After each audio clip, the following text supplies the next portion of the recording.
Xiao Hua, this is Star Picking Tower's jade pendant. Fairy Xingyue, who had been flying in front, suddenly raised her hand and a stream of light flew over.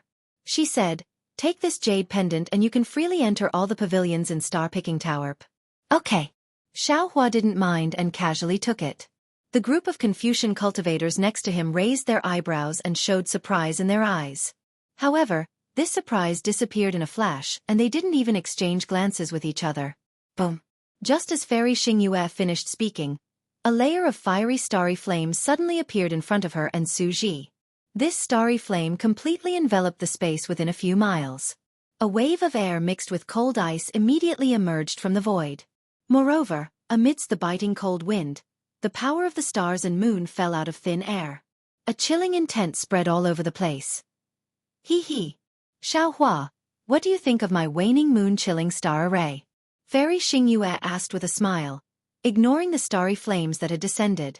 She turned her head to look at Xiao Hua contentedly. Upon hearing this, Xiao Hua almost fell from the sky. He had been surprised when he saw the starry flames appear. Logically speaking, it was impossible for Fairy Xingyue to trigger a large array outside his Zhai Xinglu. Now that he heard Fairy Xingyue's words, he understood that Xueqi had praised the capital star array of Black Wind Ridge very much. Xiao Hua had replied with a little self-satisfaction, and Fairy Xingyue had remembered it. She was actually showing off here. Elder sister. Xiao Hua held his forehead with one hand and said, You are the master of Xingyue. How can I compare myself to you? My large array can only resist cultivators of the 4th grade of origin energy, but your large array can resist great demons and demon kings of the 7th or 8th grade of origin energy. This waning star chilling moon grade array is far from being comparable to my Fortune Gates capital star array. Hee hee. Fairy Xingyue flicked her sleeve, and a brilliance like the stars gushed out and landed on the starry flames. The starry flames slowly extinguished and disappeared into the void. Then, Fairy Xingyue moved her body again. Just as she was about to move, Xueqi, who was beside her, said indifferently, "Although the waning moon chilling star array is sharp, it's much weaker than the capital star array." Fairy Xingyue's body also stagnated and fell a few feet before she flew up again. She turned her frosty face and stared at Xueqi, saying, "Xueqi, will you die if you say something nice?" After saying that, she ignored Xueqi and turned into a ray of starlight, disappearing instantly. Xueqi's expression did not change. He looked at Fairy Xingyue's back and moved his body. However, as soon as he moved, hundreds of meteor phantoms appeared from all directions, sealing off the area within 1,000 feet of Xueqi. Moreover, the space within this 1,000 feet swayed as if it was being blown by the wind. The meteors seemed to be dragging their tails as they struck Xueqi. Boring. Xueqi spat out 2 words indifferently. He raised his right hand and pointed his index finger at the void. Layers of water-blue lightning surged out like a fountain, rushing in all directions at an extremely fast speed. Gotcha. Amidst the crackling sounds, all of the meteors were shattered and turned into nothingness. Then, Xueqi's body flew slowly and landed on the top floor of Zhai Xinglu in the distance. Sigh. Xiao Hua shook his head helplessly behind the two of them. He secretly cursed, "Damn it. He's an immortal who knows how old he is, yet he's still involved in these romantic affairs. It's really nauseating. Senior Su, you obviously have some feelings for Fairy Xingyue. Why didn't you make it clear? When you appeared as Do Shanjun back then, weren't you also extremely handsome? Didn't those women from the Bronze Pillar Nation go crazy for you? Could it be that the real Fairy Xingyue doesn't dare to confess?" Oh, I understand. Xiao Hua came to a realization. According to Fairy Xingyue, Punisher Heavenly Venerate doesn't seem to get along well with Ruler Heavenly Venerate. If the two of them develop feelings for each other, I'm afraid it won't be easy to deal with. Damn it, it's really uncomfortable to be an immortal. Xiao Hua flew back to the place where Xueqi had shattered the waning moon chilling star array. The aura of the shattered void had not been completely annihilated. Xiao Hua's protective brilliance was still cut open. While Xiao Hua had witnessed Xueqi's strength, he was also quite convinced by him. That day in the Bronze Pillar Nation, Xiao Hua's bullying of Do Shanjun could be said to have caused Do Shanjun to lose face. Even during the battle at the Black Wind Ridge, Xiao Hua had not let Do Shanjun off easily. Xiao Hua now knew that Do Shanjun could have pinched him to death with a finger at that time. However, Xueqi had not taken out any special magical power. He had only used a Confucian magical power that was suitable for Do Shanjun to fight with Xiao Hua. Even though he had been defeated, he had still used any magical power of the Dao sect. Xiao Hua could not compare to his self-restraint and breadth of mind. It seems that the job of a punishment envoy is not something that any immortal can do. Xiao Hua sighed. I don't know how Senior Su cultivated before he became an immortal. What kind of place is his hometown? It can actually cultivate such an outstanding immortal. Naturally, there were restrictions around the star-picking tower. However, since Xiao Hua had the jade pendant given to him by Fairy Xingyue, he naturally would not be stopped. He also landed at the top of the star-picking tower. At the top of the star-picking tower was a palace that did not look big but had an enormous space inside. When Xiao Hua entered, Xueqi was already sitting on a futon. He was holding a jade eye in his hand and looking at it with a frown. Fairy Xingyue was lying on a strange net woven from soft vines. She was suspended in the air and her snow-white jade feet were swaying like crystals. Xiao Hua's gaze moved away from the toenails that were painted with starlight. With a wave of his hand, he picked up a spirit fruit that seemed to be 5 stars from a jade table and took a light bite. A ball of fiery juice rushed into his mouth. Xingyue. Xueqi put down the jade eye and looked at Fairy Xingyue. What happened to the 3 demon realms, Qijing, Yuanfeng, and Bingqin? Why didn't any of the demon realms survive? How would I know? Fairy Xingyue replied unhappily. The great sage hall forced me to close the star-picking tower. How would I know? Besides, it's just 3 demon realms. If they die, they die. Maybe it's the work of those heavenly kings in the Elysium world. The problem is that 5 temples in the Western Paradise were also destroyed. Xueqi asked. And these 5 temples covered a radius of nearly 1,000,000 miles. Whether it was the heavenly kings guarding the temple or the Buddhas in the temple, even the good men and women around the temple, they all disappeared. Don't you think there's something fishy about this? Of course I know. Fairy Xingyue replied unhappily. But these are the 3 continents, not the star field of the immortal realm. They are not under my control. Besides, even if I wanted to, I don't have the time. The Star Moon Palace is about to appear. Returning to the immortal realm is our biggest problem. That's true. Xueqi nodded. We don't have time. At this point, Xueqi intentionally or unintentionally looked at Xiao Hua and said, But other people have the time. Fairy Xingyue raised her eyebrows and said coldly, Xueqi, what do you mean? I worked hard to create Xingyue. I don't want to give it to a little money grubber. Xiao Hua, even if it's you, don't even think about taking Xingyue. When Xueqi heard this, he didn't know whether to laugh or cry. Previously, when she saw that Xiao Hua had some potential, Fairy Xingyue fought to give Xiao Hua some benefits. However, when it came to giving Xiao Hua something that belonged to Fairy Xingyue was stingy. He really didn't understand what Fairy Xingyue was thinking. Chapter 4469. However, Fairy Xingyue's subsequent words immediately enlightened Xueqi. Humph, don't think I don't know what he's thinking. Fairy Xingyue snorted coldly. Didn't he support the monster clan to establish the continuous merchant union to compete with Xingyu? I'd like to see how his continuous merchant union can develop to the same scale as my star moon. Then, Fairy Xingyue looked at Xueqi and said, Could it be? You know that his continuous merchant union is just a child's play? At this point, you're encouraging him to pick the peaches? Forget it. Xueqi waved his hand and said, Just pretend I didn't say anything. Then, Xueqi looked at Xiao Hua and asked, By the way, why did that rainbow seashell make things difficult for you? She doesn't seem to be a monster clan member of the 1,000 Monsters Sacred Realm, right? She's very powerful. Even I don't want to provoke her. How did you get out of trouble? This.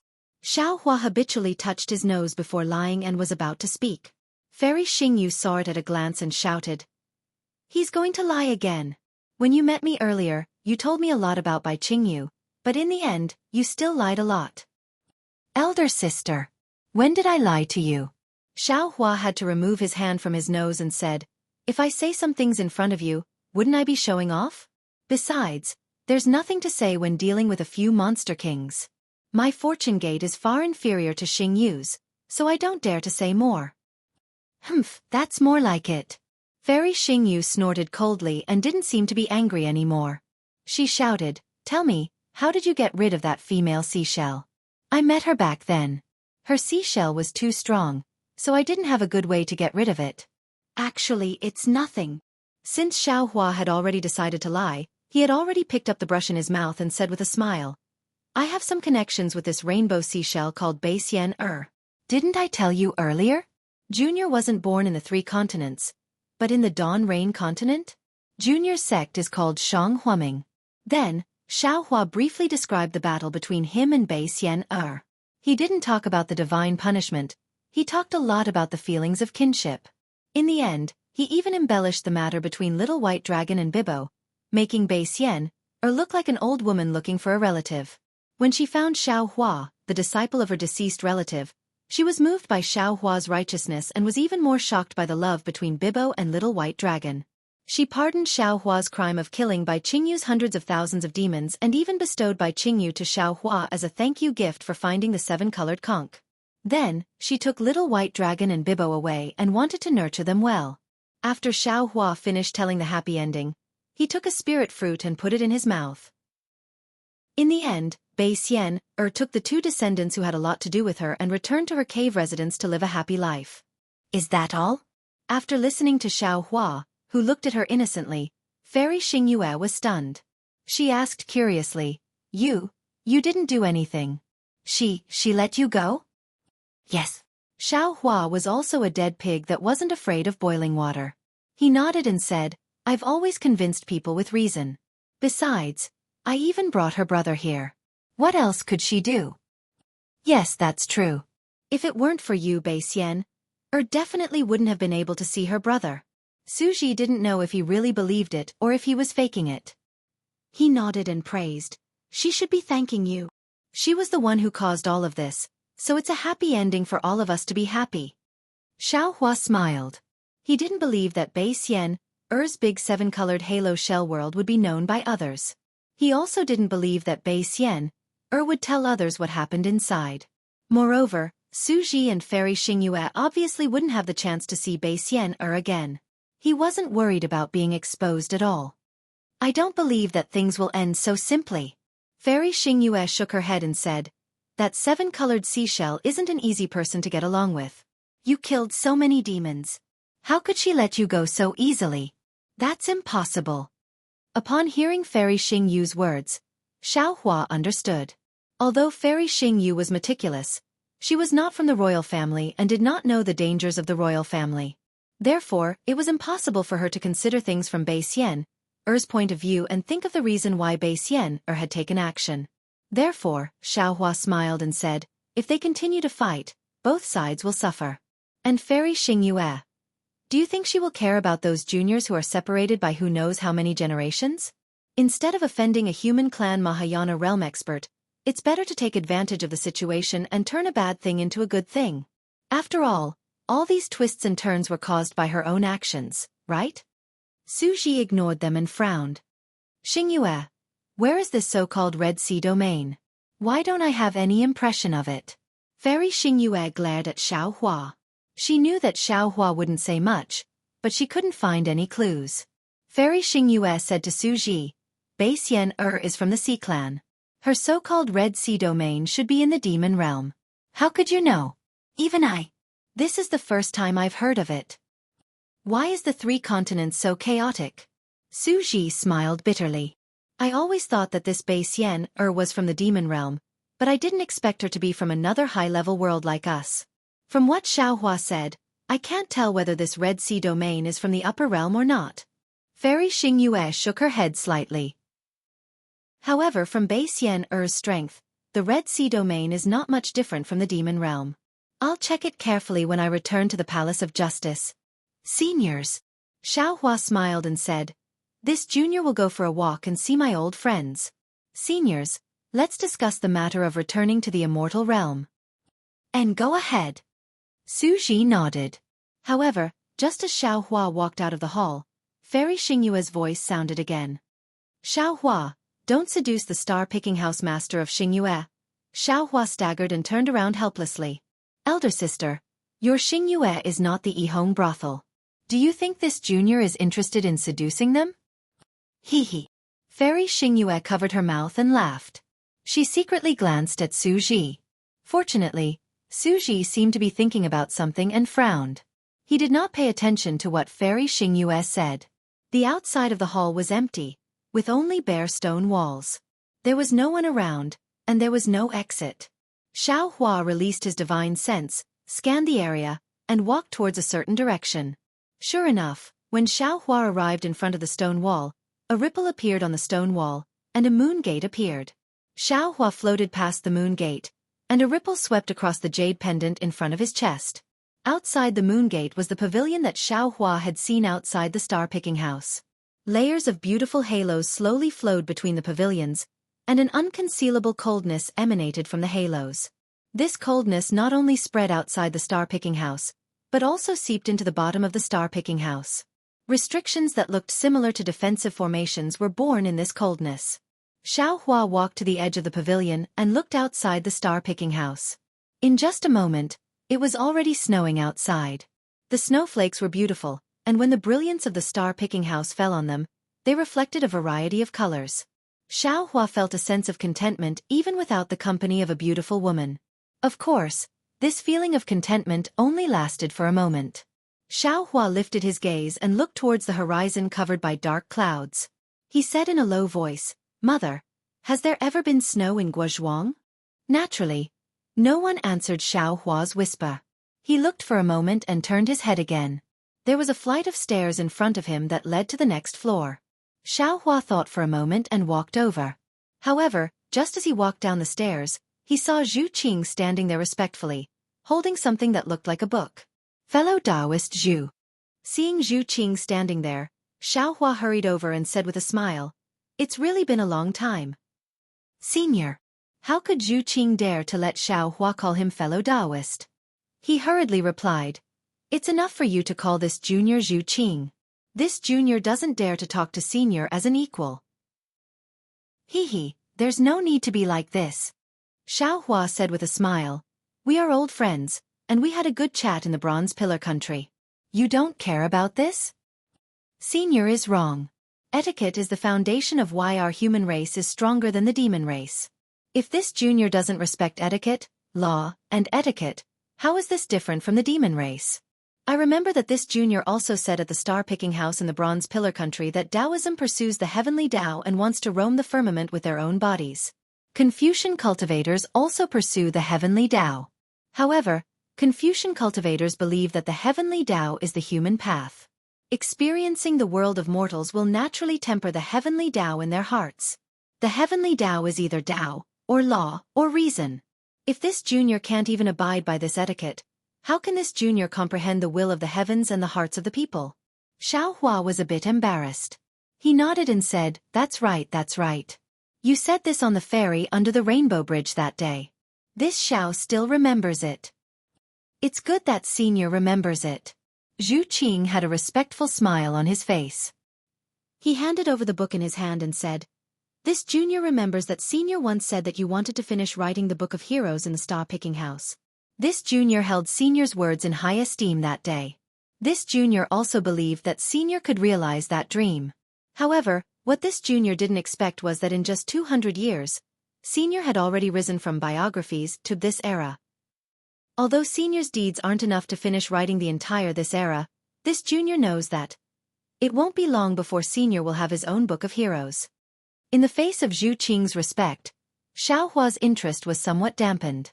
However, after some thought, he understood Zhu Qing's difficulties. Zhu Qing was only a Confucian cultivator at the beginning of the 5th grade of Essence Force. He was a human Mahayana cultivator. Even the palace master of the Star Moon Palace treated him as an equal.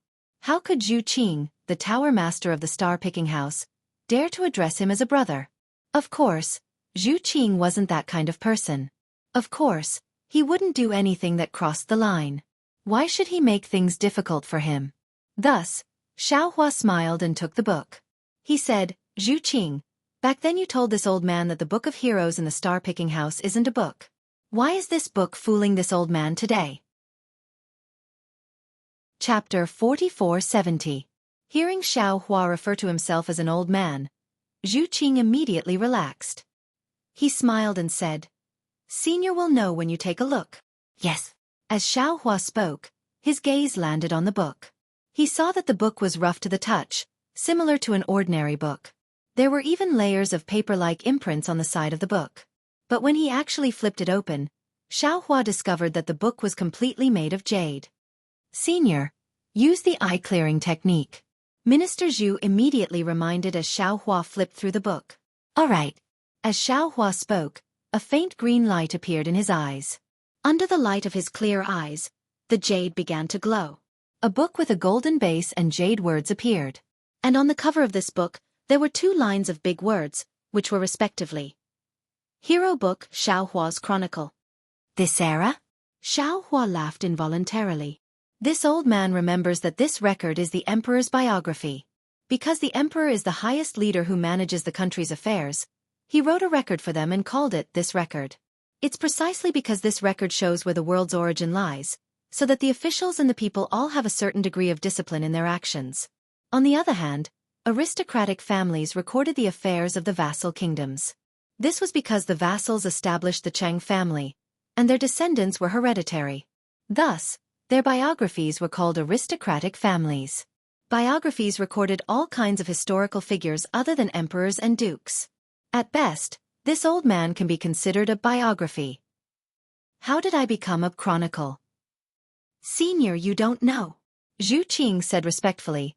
Zhaixing Lu's Book of Heroes is different from that of ordinary Confucian cultivators. The emperors and generals of the secular world are not included in the Book of Heroes. If their cultivation was profound and they had made great contributions to the hidden immortal continent, they might be listed in the biographies. The epoch in the Book of Heroes of Zhaixing Lu is specially prepared for the supreme cultivators of the hidden immortal continent. For example, the chronicles of immortal Emperor Go Chen, Vairocana Rulai, Golden-Winged Pang Grand Sage, and Octagonal Pentaceratops Grand Sage.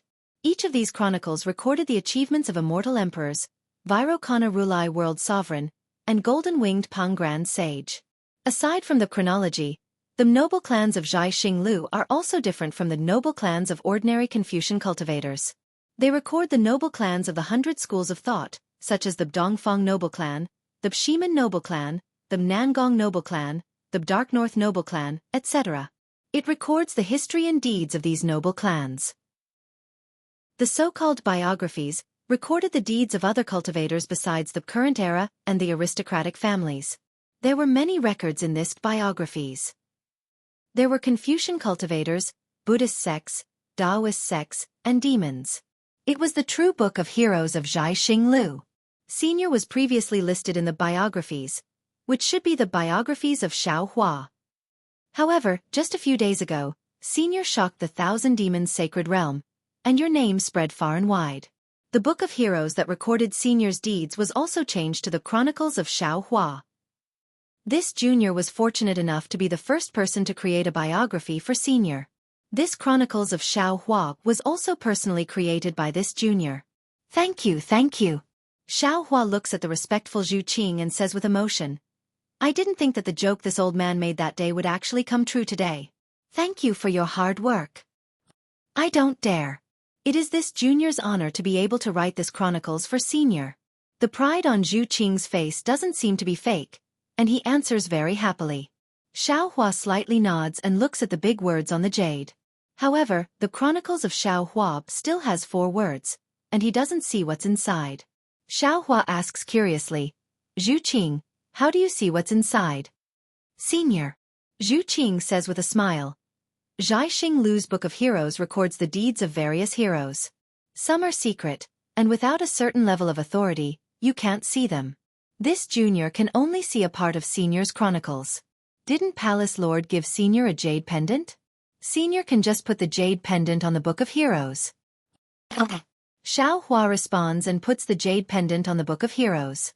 Indeed, starlight appears on the jade pendant. In the starlight, the Book of Heroes starts to move by itself, page by page. Since it's his own chronicles, Xiao Hua originally wanted to read 10 lines at a glance. However, just as he reads the first page, he sees the first sentence. Xiao Hua of Dao Sect, origin unknown, first appeared in Yu Province's Longevity Town, only 3rd grade of elemental force. And next to this sentence is another line of small words. Suspicious. Origin of other realm, name of realm unknown, hiss. Xiao Hua inhales a breath of cold air and hurriedly continues to flip. Sure enough, at the place where Ci Hang appeared, there are 2 lines of small words. Suspicious. This Ci Hang might be Xiao Hua in disguise, because the timing of Xiao Hua's coma is really too coincidental. However, Xiao Hua has never revealed his Buddhist cultivation, so it's impossible to confirm. Suspicious.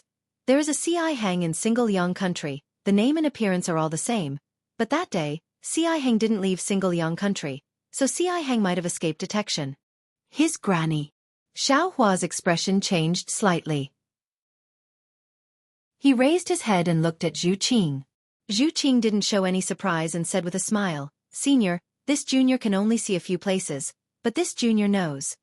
There might be many places that senior can't think of. People often say, if you don't want others to know, don't do it in the first place. Many times, things that we think are undetectable are actually not hidden at all. AI, that's right. Xiao Hua also shook his head and continued to read. The more he read, the more shocked he became. There were actually many secrets that he didn't want others to know. But fortunately, Xiao Hua didn't care about the secrets recorded in the Book of Heroes. When Xiao Hua flipped to the last page, he saw the record. Fortune Gate's 200,000 disciples massacred by Qing Yu, then led the troops to heaven-concealing ridge and ancient Bell Mountain. In this battle, the Fortune Gate ascended the battle stage of the 3 mainlands' struggle for hegemony. Xiao Hua is qualified to be listed in this chronicles. Behind this was another line of slightly lighter handwriting. Suspicious. These 200,000 disciples are Xiao Hua's iron army in the Kunlun immortal realm. Fortunately. Xiao Hua saw this and let out a long sigh. This Xiao's biggest secret has yet to be revealed. Moreover, the secret of these clones has yet to be discovered. Granny, this star moon is too powerful. If this Xiao can obtain it in his hands. Of course, this thought flashed through Xiao Hua's mind. Since Fairy Xingyu had already warned Xiao Hua not to covet it, Xiao Hua definitely wouldn't go and provoke a true fairy from the immortal realm. Xiao Hua closed the chronicles of Xiao Hua in his hand and asked with a smile. Zhu Qing, is there any other book of heroes in this star-plucking tower? Reporting to Senior. Zhu Qing carefully received the Book of Heroes and respectfully said, all of Star Moon's books of heroes are placed in the Moon-Embracing Palace. Normally, only a few copies are placed in various star-plucking towers. Because Senior recently appeared in the Thousand Demons Sacred Realm, Senior's Book of Heroes was sent to the star-plucking tower here. Of course, the star-plucking tower in the Thousand Demons Sacred Realm has been closed recently, and the other star-plucking tower's books of heroes were also sent here. However, these books of heroes are mostly chronicles and biographies of the demons.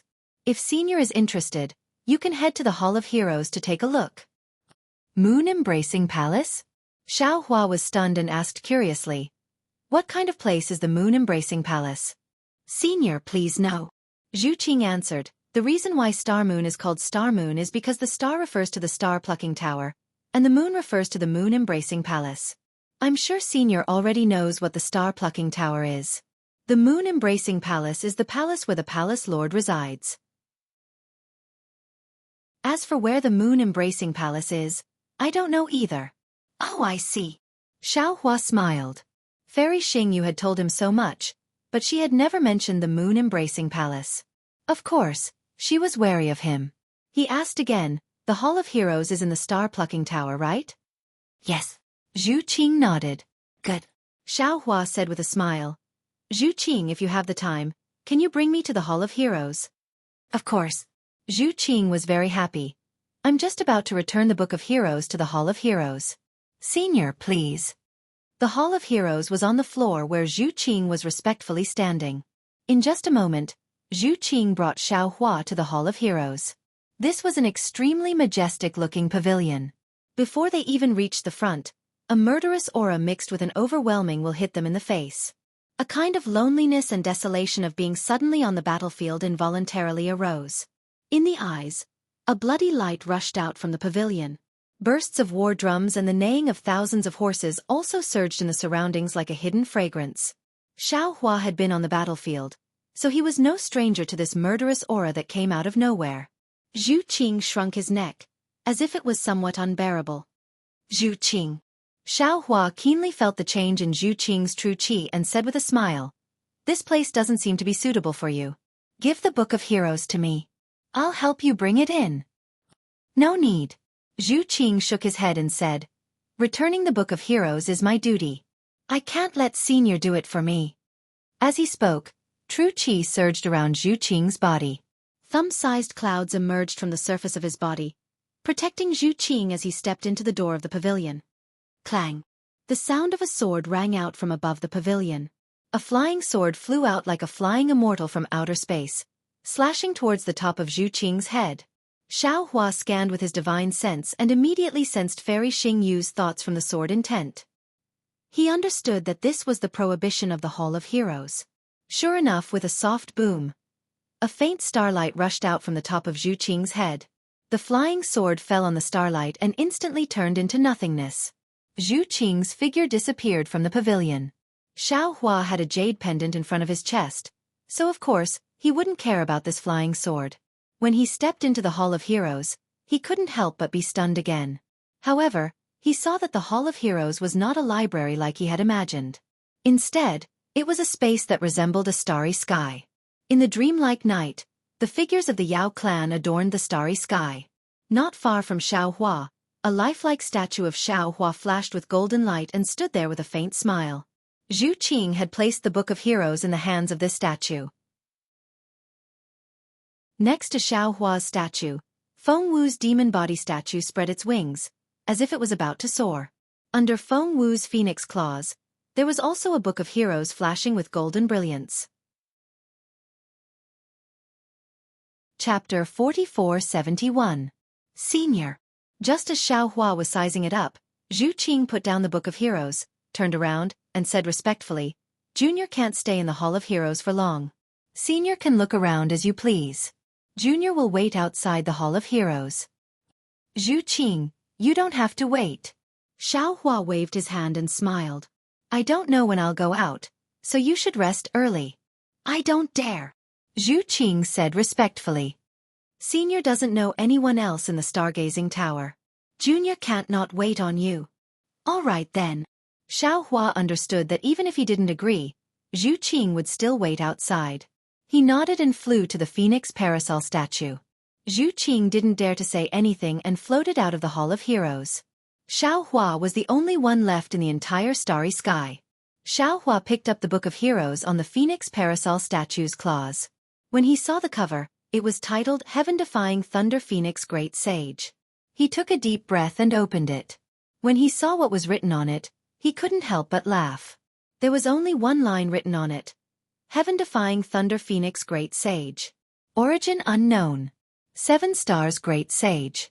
When he entered the Great Sage Hall, 10,000 stars greeted him. He guided 10,000 stars into the sun and bestowed the 1,000 demons with the power of 10,000 stars. He was supported by 10,000 demons. And the line next to it wrote, "Suspected, Phoenix clan descendant. Born in the 10,000 demon realm." Not bad, not bad. This is the true heaven-defying Thunder Phoenix. Xiao Hua smiled and put the Book of Heroes back on the Phoenix Parasol statue's claws. He looked around again. Beside the Phoenix Parasol statue, there were naturally statues of the other 6 saints of the Great Sage Hall. However, these statues didn't have the Book of Heroes. Damn it, so Fairy Xing Yu is also afraid of the Great Sage Hall coming to cause trouble. She doesn't dare to put the Great Sage Hall's Book of Heroes here. Xiao Hua curled his lips and cursed silently. Since she doesn't dare to put it here, why put these statues here? Xiao Hua was naturally most concerned about the secrets of the Great Sage Hall's Great Sage Hall. Without these secrets, Xiao Hua had lost interest in the hall. However, he still looked around and casually found some books of heroes to check. There were quite a few heroes albums in the Hall of Heroes. Even though Xiao Hua was aimless, he still looked at them for an hour. Seeing that there were more and more trivial matters in the heroes albums, Xiao Hua clapped his hands and prepared to leave.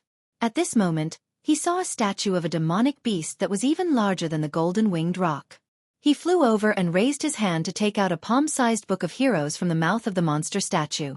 Written on the book were the biographies of Qi Jing, Yuan Feng, Bing Qin, and Qi Huazi. Xiao Hua understood that this was a compilation of the biographies of several demonic beast experts. When he opened the biographies and skimmed through them, he couldn't help but frown when he reached the end. At the end, it said, Qijing, Yuan Feng, and Bing Qin, the three demonic realms, all the demonic beasts were killed overnight. Qijing became an abyss, Yuan Feng became a wasteland, and Bing Qin became a barren ridge. There were no bloodstains, no corpses, and no traces. Everything turned into nothingness. The biographies of Qijing, Yuan Feng, and Bing Qin came to an end. Of course, there was a small line of words next to the end. Hiss. Xiao Hua took a deep breath and thought of what Fairy Xing Yu and Su Ji had said when he left the top floor of Zhai Xing Lu. He hurriedly looked in another direction, where the hero's album of the Buddhist sect was recorded. However, the Buddhist sect was different from the 1,000 demonic sacred realm. They were temples of different styles. Xiao Hua couldn't find the 5 temples that Fairy Xing Yu didn't mention. However, when Xiao Hua looked at the shining Qijing statue, he had some understanding in his heart. His divine sense swept through the temple, and he also found 5 temples with dark colors. Xiao Hua flew to one of the temples and saw a hero's album in front of the mountain gate of the temple. On it was written, Aristocratic Family of Qingzhou Temple. Qingzhou Temple is Qingzhou Temple. It's really weird to make it an aristocratic family. Xiao Hua didn't know whether to laugh or cry. If the Mahavairocana revered Buddha knew about this, wouldn't he be mad? Oh, there's no need to look at this aristocratic family of Qingzhou Temple.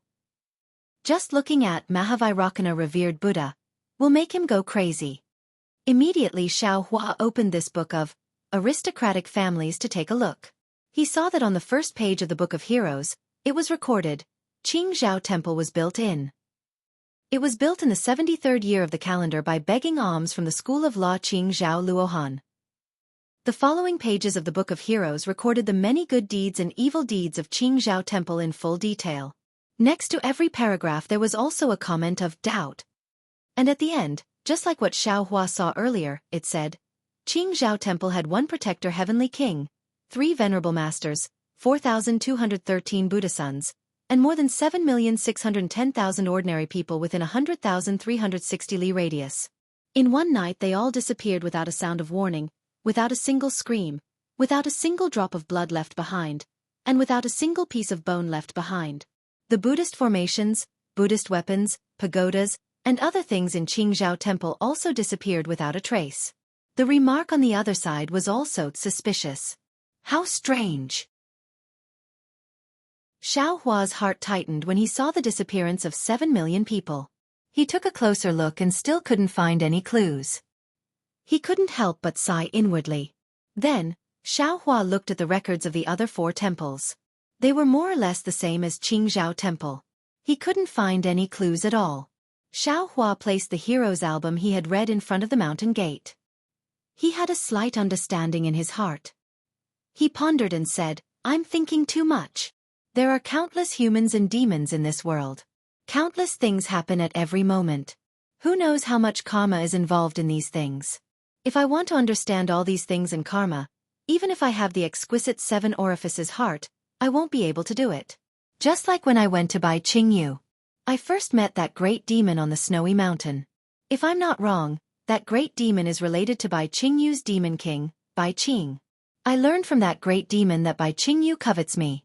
Then, I went to the Southern Sea Dragon Palace and learned from the dragon kings of the 4 seas that the little white dragon might be suppressed. Then, I met Shui Mingzi and the others. Only then did I know Bai Qingyu's exact location and why they wanted to save me, as well as their respective plans.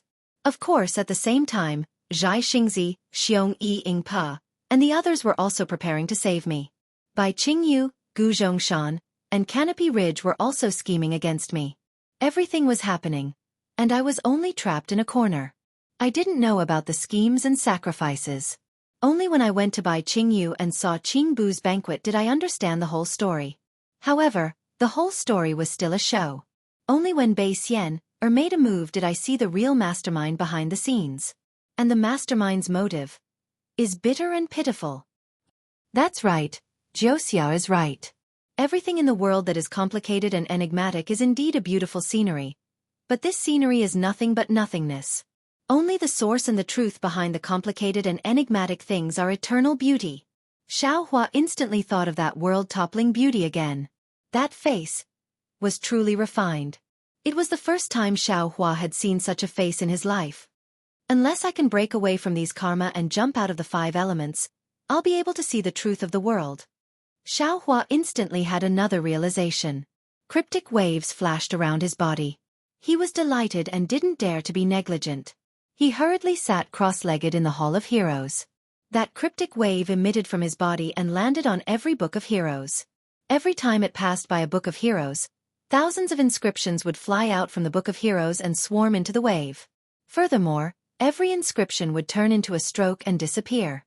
Looking at Xueqi's figure again, it was also swaying like light and shadow as the inscriptions entered. Every time it swayed, his figure would change a little. When the wave enveloped the entire Hall of Heroes, Xueqi's figure had already turned into a karma hand. Swoosh! The wave immediately reverberated when it touched the stone wall of the Hall of Heroes. The karma hand formed by Xueqi produced thousands of thin threads and fell into the thousands of sculptures one by one. The strokes that had previously fallen into the wave turned into a trickle and flowed into the karma hand along with the karma threads. In just a few breaths, the reverberating wave collided with the karma hand again. The wave was like a surging wave. Strange scenes of light and shadow flashed in this wave. At the same time, the wave spread out in all directions with the karma hand as the center.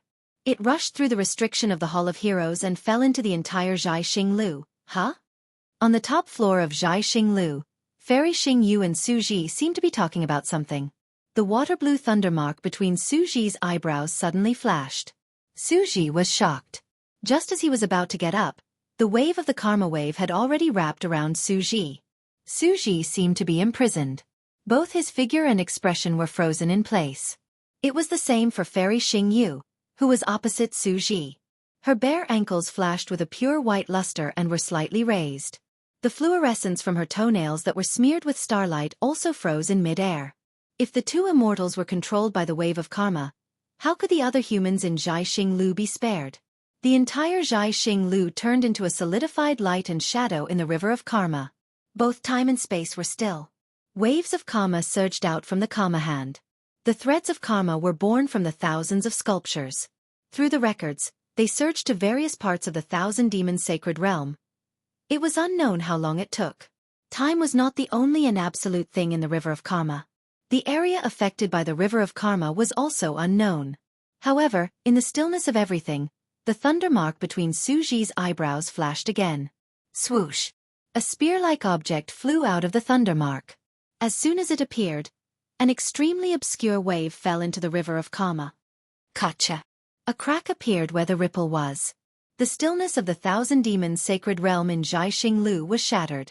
At the same time, the seemingly endless river of karma was also cut off. However, it disappeared in an instant. Chapter 4472. It was only then that Xueqi finished speaking. He stood up abruptly and looked at the Hall of Heroes.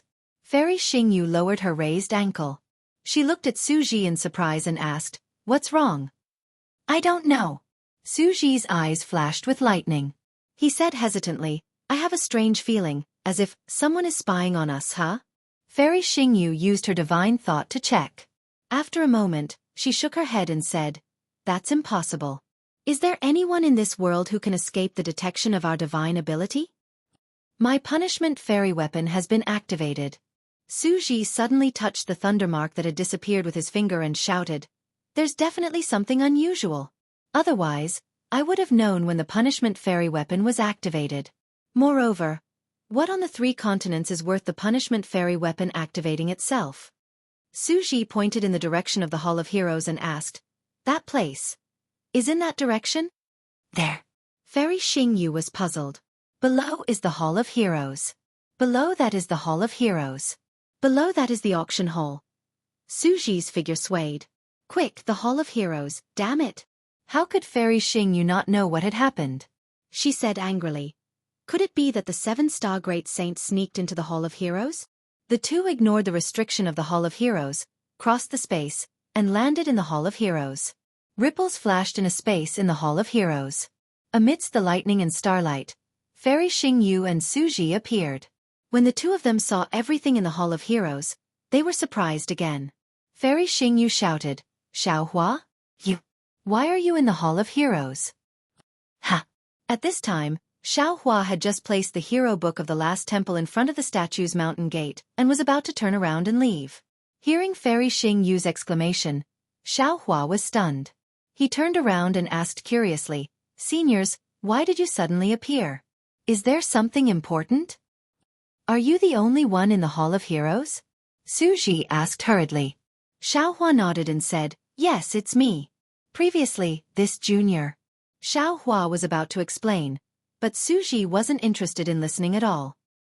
His gaze swept across the entire Hall of Heroes like lightning, and his figure once again flashed with lightning and disappeared. It's fine, it's fine." When Fairy Xingyue saw Xueqi heading to the assembly hall, she waved her hand at Xiaohua and said, "Do whatever you want." After saying that, Fairy Xingyu also disappeared. "I'm fine with anything." Xiaohua helplessly scratched his head and thought to himself, although there are many Book of Heroes in this Hall of Heroes, it is still limited.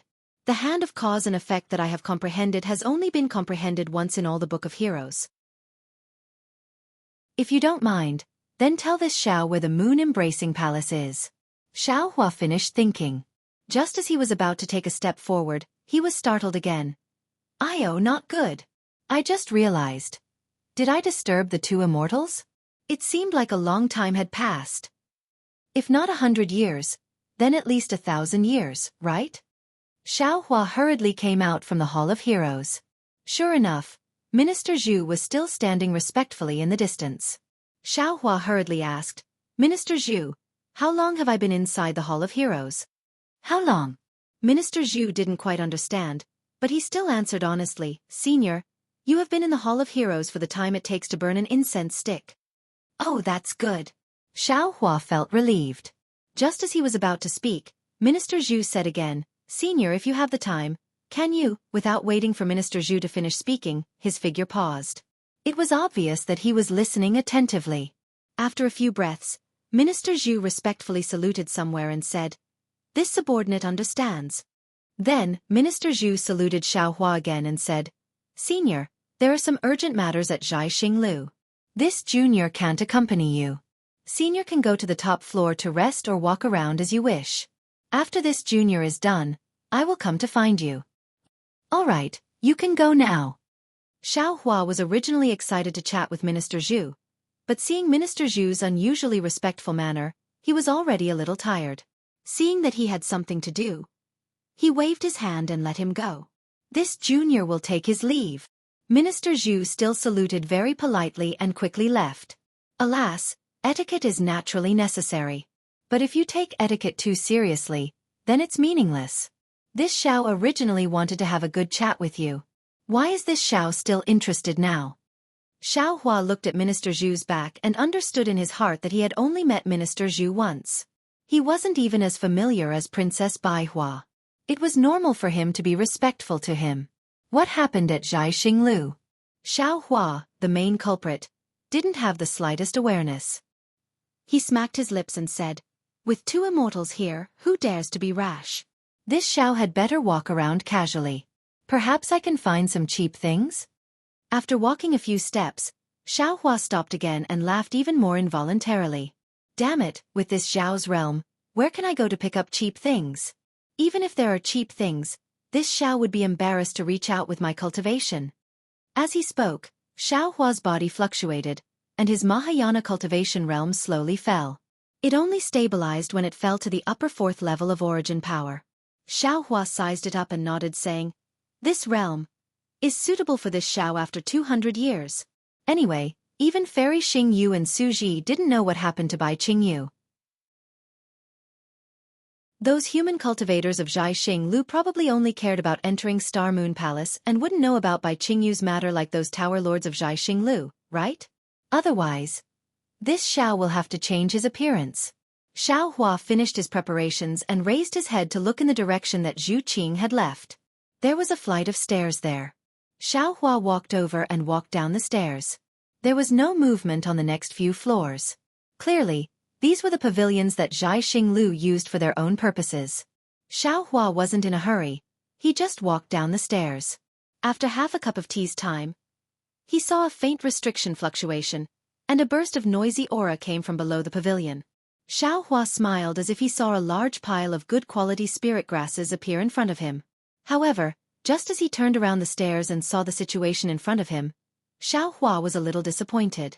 This was a huge hall that was thousands of feet wide, and there were many cultivators clustered inside. These cultivators were either Confucian cultivators or Taoist cultivators. There were even some bald monks. In a large corner of the hall, there were actually more than 10 demons sitting together. However, there were no spiritual herbs and the like that Xiao Hua was hoping to see. Looks like these cultivators and the Yao clan should be the candidates to head to the Star Moon Palace. Xiao Hua looked at the cultivators with varying levels of strength and understood. Then, he didn't plan to stop and continued walking down. However, at this moment, a slightly excited voice called out, "Xiao. Senior Xiao?" Xiao Hua was taken aback. He raised his head and looked over, only to see that not far away from him, there were a dozen or so scholars in scholarly attire. These scholars were either holding folding fans in their hands or holding wine cups in their hands. They were talking loudly and giving pointers. A Confucian cultivator with a slightly aged face was looking at him. That Confucian cultivator's pair of thick and long eyebrows were very eye-catching. "Mr. Mo Jianli?" Xiao Hua looked at this unfamiliar face and immediately remembered. Wasn't this the Confucian cultivator Mo Jianli that he met in Longevity Town in Country Shi? That day, he and Mo Jianli had fought against the water monsters of Liao River and had a fierce battle with Zhang Shang of Dongtian River. He didn't expect to meet him in Thousand Demons' Sacred Territory's star-picking tower hundreds of years later. "Yes, it's me." Seeing that Xiao Hua recognized him, Mo Jianli hurriedly got up and walked quickly to Xiao Hua. He bowed and said, "It's been many years since we parted in Longevity Town. I really didn't expect to meet you in Thousand Demons' Sacred Territory's star-picking tower." Mo Jianli was one of the first Confucian cultivators that Xiao Hua met after coming to Hidden Immortal Mainland.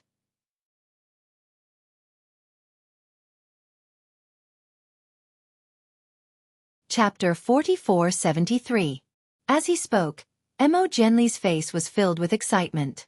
He pulled Xiao Hua's sleeve and walked to the group of Confucian scholars where he was before. He shouted in a slightly loud voice, "Fellow immortals, let me introduce you. These are the Taoist friends I made in the immortal town 300 years ago. His name is Xiao Hua. He is a cultivator who cares about the people. We fought against the water tribe of Liao River together." I remember now. Brother Mo, this is the Taoist cultivator with boundless strength that you were talking about. A martial cultivator with a slightly burly figure suddenly came to a realization. He hurriedly cupped his hands and bowed. "I'm Pu Qing. Greetings, fellow immortal Xiao." Thank you. Xiao Hua returned the greeting. "Greetings, Xiao Hua." Then, a few Confucian cultivators near Mo Jianli greeted Xiao Hua politely. Although they were not as close as Pu Qing, they were still polite. When it was the turn of a Confucian cultivator with a white face and no beard, Mo Jianli's face froze. He looked a little unnatural. But he only hesitated a little, then said to Xiao Hua with a smile, "Fellow immortal Xiao, this is Gongshu Minghu from the Gongshu family. He is less than 2,000 years old, but he is a master of the 5th level. He is a rare master among us." Mo Jianli was not flattering Xiao Hua, but it sounded like he was flattering Xiao Hua. Xiao Hua did not understand why, but he still smiled and was about to say something. At this time, Mo Jianli said to Gongshu Minghu, "Senior Gongshu, this is my good friend, Xiao Hua. He is a Taoist cultivator with a good character. His future is limitless. You should get to know each other better." Gongshu Minghu had originally been whispering to a Confucian cultivator beside him, ignoring Mo Jianli's introduction. However, when he heard Mo Jianli's slightly exaggerated introduction, a smile appeared on his face. He had originally wanted to say a few words of encouragement. But when he heard Mo Jianli's last few words, his face changed. He looked at Xiao Hua and said coldly, "I don't like Taoist cultivators. There is no need to talk about helping, let alone getting to know each other better. As for good character, it sounds ridiculous. There are many people in the world with 2 legs, but there are not many Taoist cultivators with a heart. Mo Jianli's face turned pale as he gritted his teeth. Gong Shu Minghu didn't care about Mo Jelly's expression. He turned his eyes from Xiao Hua to Mo Jelly, and said seriously, Mo Yan, you have to remember what happened to the Chongyun sect. Remember why you lost your home. Your Chongyun sect was doing well in the country of Xi. Why was it destroyed? Why were you expelled from the Chongyun sect? Wasn't it because of the Buddhist sect and the Taoist sect? You are already a literary master. Why don't you learn from your mistakes?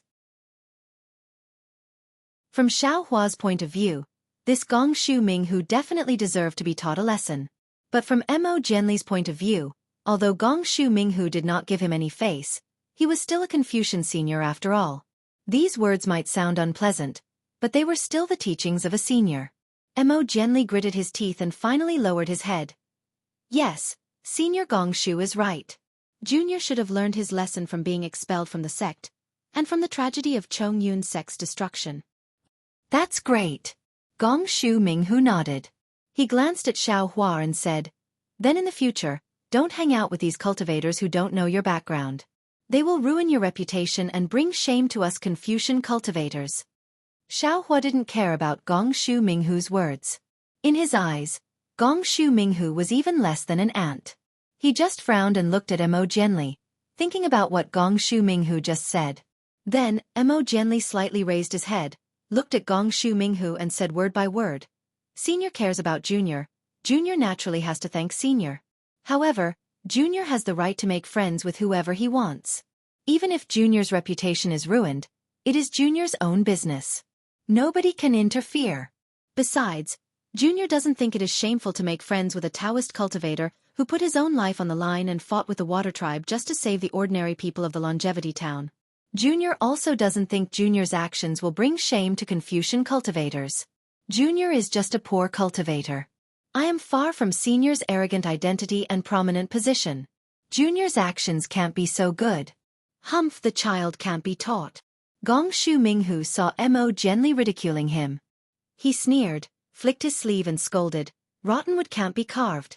With Gong Shu Minghu's assertion, the few Confucian cultivators who were close to Mo Jianli before couldn't help but move away. Although Gong Shu Minghu didn't leave, the dozen or so Confucian cultivators had already excluded Mo Jianli. Mo Jianli looked at the dozen or so Confucian cultivators who he hadn't introduced yet and sighed in his heart. Fellow immortal Mo? Xiao Hua's voice was light again. Why were you expelled from the sect?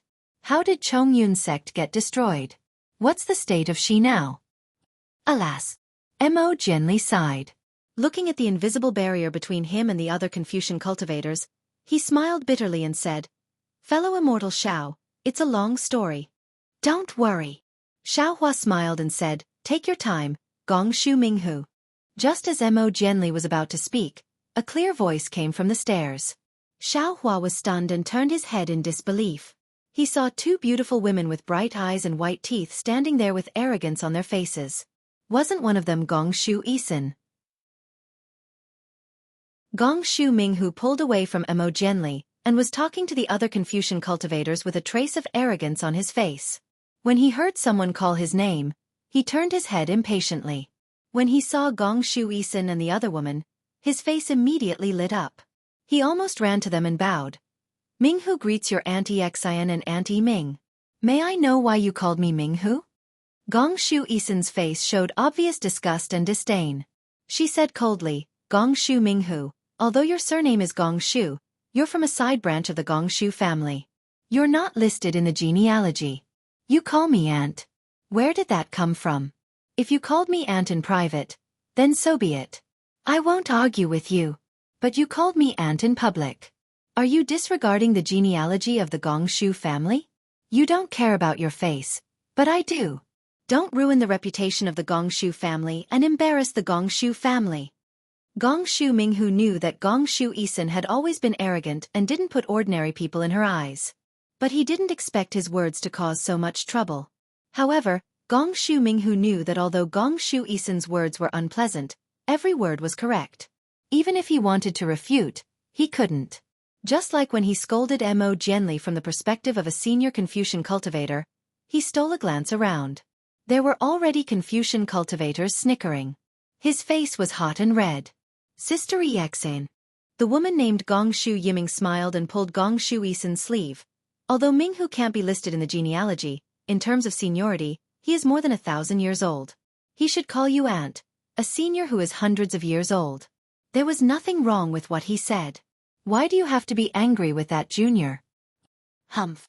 Gong Shu Isen rolled her eyes at Gong Shu Yiming and said to Gong Shu Minghu, I won't argue with you this time. Uncle Jingyi called you down for something.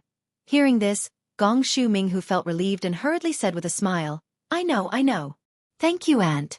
Senior, however, just as he was about to take a step, Gong Shu Isen suddenly screamed. She looked behind her and cried out in surprise, Ah, you. Gong Shu Minghu was shocked. He looked at Gong Shu Isen, who suddenly lost her composure and didn't know what happened. Looking at Gong Shu Exion's eyes again, she stared at Gong Shu Minghu's back. After a few breaths, her face flushed red. She seemed to be suppressing her inner excitement. She hurriedly said, Zhenren Shao, why are you here? Why didn't I see you enter Star Picking Tower? Shao. Zhenren Shao? Shao. Senior? Although Gong Shu Minghu didn't turn around and didn't know if Xiao Hua was the senior Gong Shu Isen was talking about. But he was stunned because he knew that behind him were Mo Jianli and the others. Among the dozen or so Confucian cultivators, there was no one with the surname Shao. And the special one, Zhenren Shao.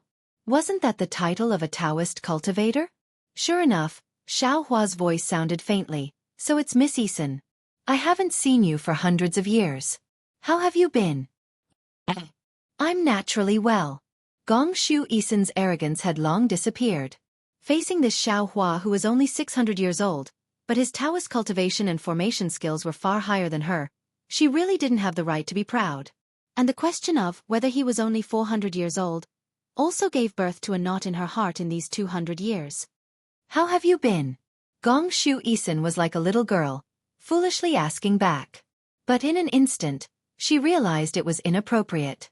While blushing, she hurriedly turned around and grabbed Gong Shu Isen, cheerfully saying, Sister Isen, this is my Chong. When she said the word Chong, Gong Shu Isen's voice instantly lowered a lot. This is the formation master I told you about, a Taoist expert. If it wasn't for him, I wouldn't have been able to step into the upper 5th level in 200 years. Oh sister, don't look down on him because he's only at the upper 4th level. He's the best at deceiving people. That year, Sister Gusu was at the middle 5th level, but she admitted that she wasn't his match. Oh right, I forgot again. He's also a lightning cultivator expert. You can compare notes with him on the 5 Qi Righteous Thunder. Hee.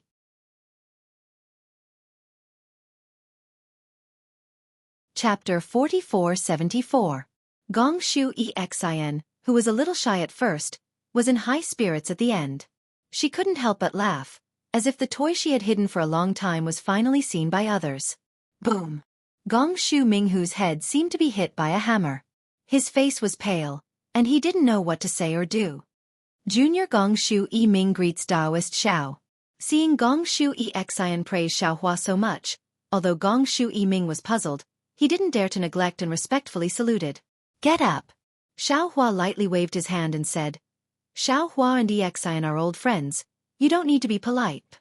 Many thanks, Taoist Xiao. Gong Shu Ming saw Xiao Hua's bearing, and his suspicions were mostly gone. The atmosphere in the hall was a little strange. After all, many people saw Gong Shu Minghu humiliate Mo Jianli, and at this time, these 2 girls from the Gong Shu family, who were called aunts by Gong Shu Minghu, actually called Xiao Hua Senior, this really stepped on Gong Shu Minghu's face to the ground. Taoist Xiao. Suddenly, Gong Shu Ming seemed to think of something and respectfully said, My Gong Shu family's granduncle Jingyi is downstairs. Would Taoist like to see him? This. Xiao Hua hesitated and replied, Xiao Hua and the Gong Shu family aren't familiar with the others, it's not appropriate? Don't worry. Hearing Xiao Hua say he wasn't familiar with the others, Gong Shu Isen hurriedly called out, Taoist Xiao, my family's granduncle Jingyi is also proficient in some Taoist techniques. He's already a 7th level Taoist master, only 1 step away from becoming a sage of literature. If Taoist Xiao listens to granduncle Jingye's advice, perhaps your cultivation will improve even further. Xiao Hua looked around at the expressions of the Confucian cultivators.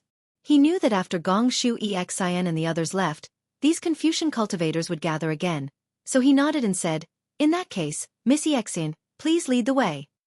Good. Daoist Xiao, please. Gong Shu Exin and Gong Shu Ming looked at each other, eyes filled with joy, and quickly walked up the stairs. Xiao Hua turned to look at Emo Jianli and smiled. "Daoist Emo, come with me, I have something to ask you." This good. Emo Jianli was even more confused when he heard that Xiao Hua's cultivation was even stronger than a 5th-grade origin energy. However, he didn't dare to delay and hurriedly followed after. On the other hand, Gong Shu Exin had come to find Gong Shu Ming Hu. Now he was left here. Gong Shu Exin and Gong Shu Ming had forgotten about him before they left. Gong Shu Ming Hu hesitated for a moment. Although he looked embarrassed, he still hurriedly followed Emo Jianli out of the hall. Gong Shu Jingye was already waiting for him downstairs. He did not dare to be negligent. Several people had just disappeared when the entire hall was once again filled with discussions. Although he didn't know what they were talking about before, their only topic now was probably Xiao Hua, Daoist Xiao. Xiao Hua followed Gong Shu Exin and Gong Shu Ming to the stairs. Gong Shu Exin and Gong Shu Ming walked in front, whispering something. Occasionally, they would sneak a glance at Xiao Hua, then pursed their lips and chuckled, looking very excited. Xiao Hua looked on helplessly. He was embarrassed to eavesdrop. However, he and Gong Shu Exin had only talked about Song Lang Zi's cave residence.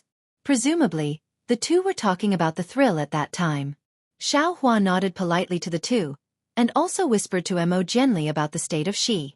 As for Gong Shu Minghu, he followed behind the four from afar, like a tail. The Gong Shu family's floor was not close to here. There was no flying restriction in Star Picking Tower. However, in order to show respect, everyone did not fly unless there was an urgent matter.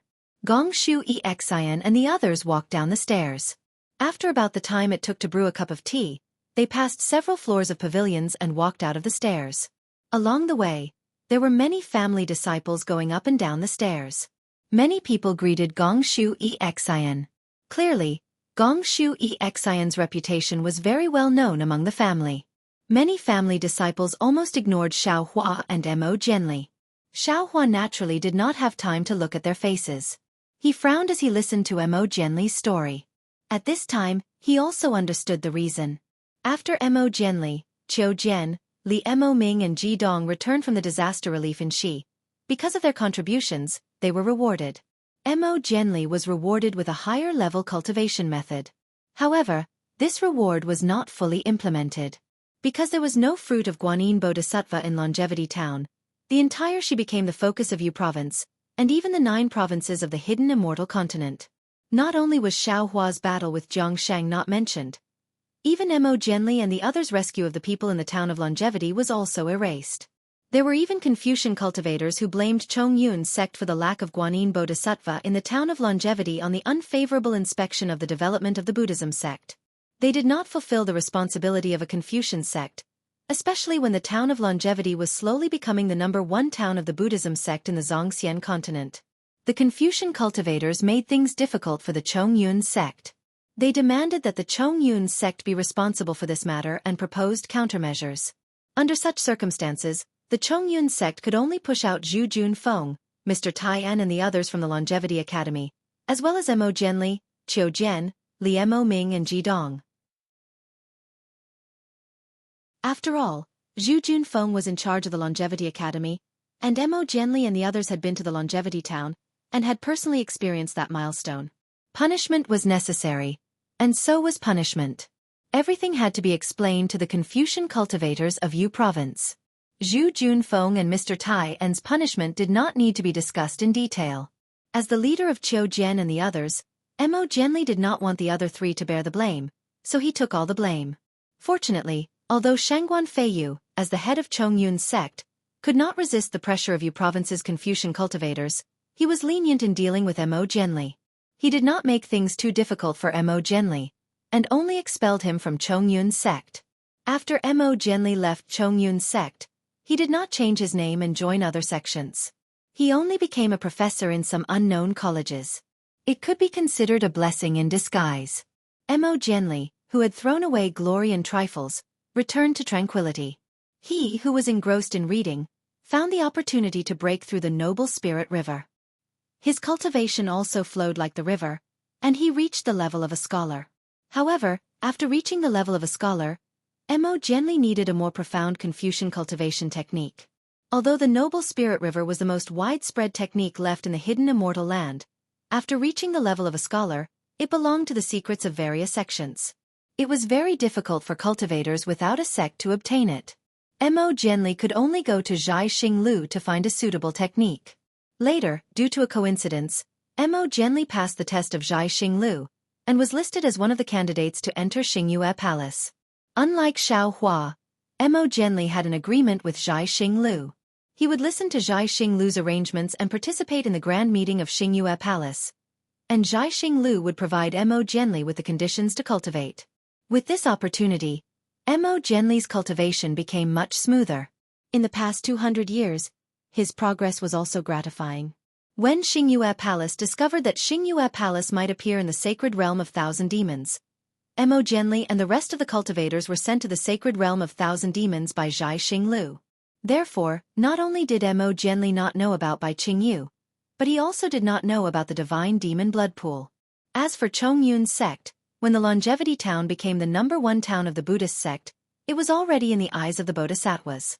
It was destined to be the center of tragedy. Chongyun's sect did a lot of effort to expel Mo Jianli and punish Zhu Junfeng. They also made a lot of compromises. The entire Chongyun sect was like duckweed in the wind and rain, struggling bitterly. However, after the longevity town's Shaojin Temple's abbot, Lu Shan, who did not have any cultivation, was mysteriously killed, Chongyun's sect could no longer hold on. Although this incident was the last straw that broke the Chongyun sect's back, it was also a heavenly tribulation that the small Chongyun sect could not withstand. Chongyun's sect was annihilated by a bodhisattva who came out of nowhere. Whether the bodhisattva who annihilated the sect was a Buddhist or a Confucian cultivator, whether he was venting his anger or trying to frame them, no one knew the truth, just like Lushan's death. The death of the entire Chongyun sect was even more tragic than Lushan's death. Lushan's death almost led to a war between the immortals and Buddhas, which led to the Nirvana Sutra seeking. But the death of Chongyun's sect was really like duckweed, falling into the wind and rain. Unless Mo Jianli mentioned it to Xiao Hua now, who else would remember that unremarkable little Confucian sect 200 years ago? Seeing Gongshu Isin and Gongshu Yiming slow down, Xiao Hua stopped and looked at Mo Jianli, saying, "Jianli, when I first arrived at the longevity town, I encountered the Liao Jiang incident. I also met a Confucian cultivator like you, who is as noble as a river. I have a very good impression of you. The Liao Jiang incident. The root cause is related to a disciple of mine. How about this as compensation from now on? You will follow me." At this point, Xiao Hua hesitated again. He originally wanted to take Mo Jianli as his disciple. However, he also had a premonition that he could not casually take in his disciples. Previously, he took in Yuanya, Fu Jiwen, Lu Yi, Wang Bianfei, Wu Tian, Chang Yuan, Jiang Hong and Yu Zhongquan as inner disciples. But when they arrived at the ruins, Wu Tian chose to stay in the upper world for his own pursuit. Xiao Hua's inner disciples stopped at 7. After that, he took in Li Xiong, Xiong Yi, Prince Lan, Chong Yu, Shen Songzi, and Reverend Jingting as outer disciples. In Bai Qingyu, Xiao Hua took in Ao Zhantian and Su Tingzi as outer disciples. However, it was also in Bai Qingyu that Chong Yu died, Prince Lan's loyalty was doubted, and Xiao Hua's number of outer disciples fell to 7. Perhaps it was because he had just experienced the hand of cause and effect. Xiao Hua became alert. He felt that he could only accept 7 disciples and could not accept more. If he accepted Mo Jianli, then he would have more than 7 disciples. Even if there was really something wrong with Prince Lan, Mo Jianli had already taken the last disciple spot. But Mo Jianli was only a 4th-level literature master. With Xiao Hua's strength, he probably did not have much time to teach such a low-level Confucian disciple. Moreover, Xiao Hua already had a candidate in mind for the last disciple spot. Therefore, Xiao Hua hesitated.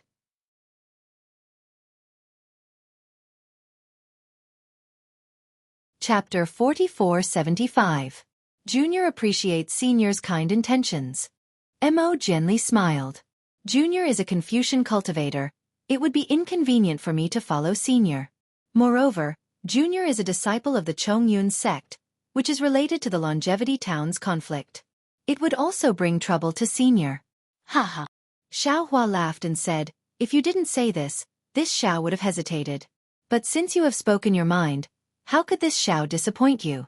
This Xiao may not have the time to teach you a Confucian cultivation technique, but this Xiao remembers that you should cultivate a Confucian sword technique. This Xiao has a disciple who is good at sword techniques.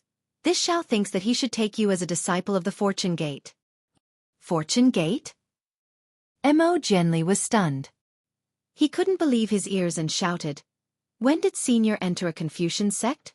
This Junior doesn't seem to have heard of a Confucian sect called the Fortune Gate. While the two were talking, Gong Shu Minghu had already walked behind them. Xiaohua looked at Gong Shu Minghu and walked towards the pavilion. He said, this matter is settled. When we come out of the Bright Moon Palace, this Xiao will take you to see him. Senior. Mo Genli hurriedly chased after him, wanting to say something. Unfortunately, Xiaohua smiled and said, you don't have to say anything. If you see this Xiao's disciple and feel that it's not suitable, then it's fine. It's not too late to refuse. Xiaohua didn't think that Mo Genli would refuse Yu Zhongquan and Chong Yuan, who were already at the 7th level. Okay. Facing Xiaohua's arbitrary decision, Mo Genli was helpless. He nodded slightly and followed behind Xiaohua. However, his thoughts were different from Xiaohua's. He didn't believe that Xiaohua's disciple would have any outstanding cultivation. Of course, he didn't complain about why Xiaohua didn't take him as a disciple. Mo Genli was a grateful person. After being expelled and homeless, he felt that Xiaohua's kindness was a kind of enjoyment. Turning the corner, they came across a small hall. Gong Shu Isin and Gong Shu Yiming walked to the entrance of the hall and looked back. When they saw Xiaohua and Mo Genli coming over, they smiled at each other and quickly walked in. When Xiaohua entered the palace, he saw a tall young Confucian cultivator who looked similar to Gong Shu Isin. The Confucian cultivator had a smile on his face as he looked at Xiaohua. Next to him, Gong Shu Isin was holding his arm and acting like a spoiled little girl. On the two sides of this Confucian cultivator, there were a few men and women who were around the 5th or 6th grade of origin energy. These men and women all had imposing appearances and were intelligent on the inside, like dragons and phoenixes among men. Needless to say, this person was the Gong Shu Jingyi that Gong Shu Isin had mentioned, the 7th level elemental energy grandmaster. Looking at Gong Shu Jingye sitting steadily on the chair, waiting for him to pay his respects, Xiaohua smiled bitterly. He had really lifted a stone to smash his own foot. He originally disliked Zhu Qing's respect for him and wanted to find a more approachable feeling. He didn't expect that as soon as he met Mo Genli, he would be humiliated by Gong Shu Minghu. Gong Shu Isin came over to smooth things over for him, and then he had to follow her to pay his respects to a 7th level elemental energy grandmaster. Gong Shu Isin had good intentions. After all, the guidance or care of a high-level elemental energy grandmaster was a kind of opportunity. Gong Shu Isin would disdain to introduce ordinary cultivators. However, Gong Shu Isin had met Xiaohua. How could a human Taoist Grand Ascension stage cultivator meet a Confucian grandmaster with the power of a junior? Etiquette, etiquette. Xiaohua sighed. The etiquette of Confucian cultivators is a bit pedantic, but in essence, it is a kind of order. As the Immortal Realm's executioner, Xueqi upholds it. I was a bit rash today. Thinking of this, Xiaohua slightly straightened his body, about to reveal his cultivation level. However, at this moment, a slightly excited voice came from behind him.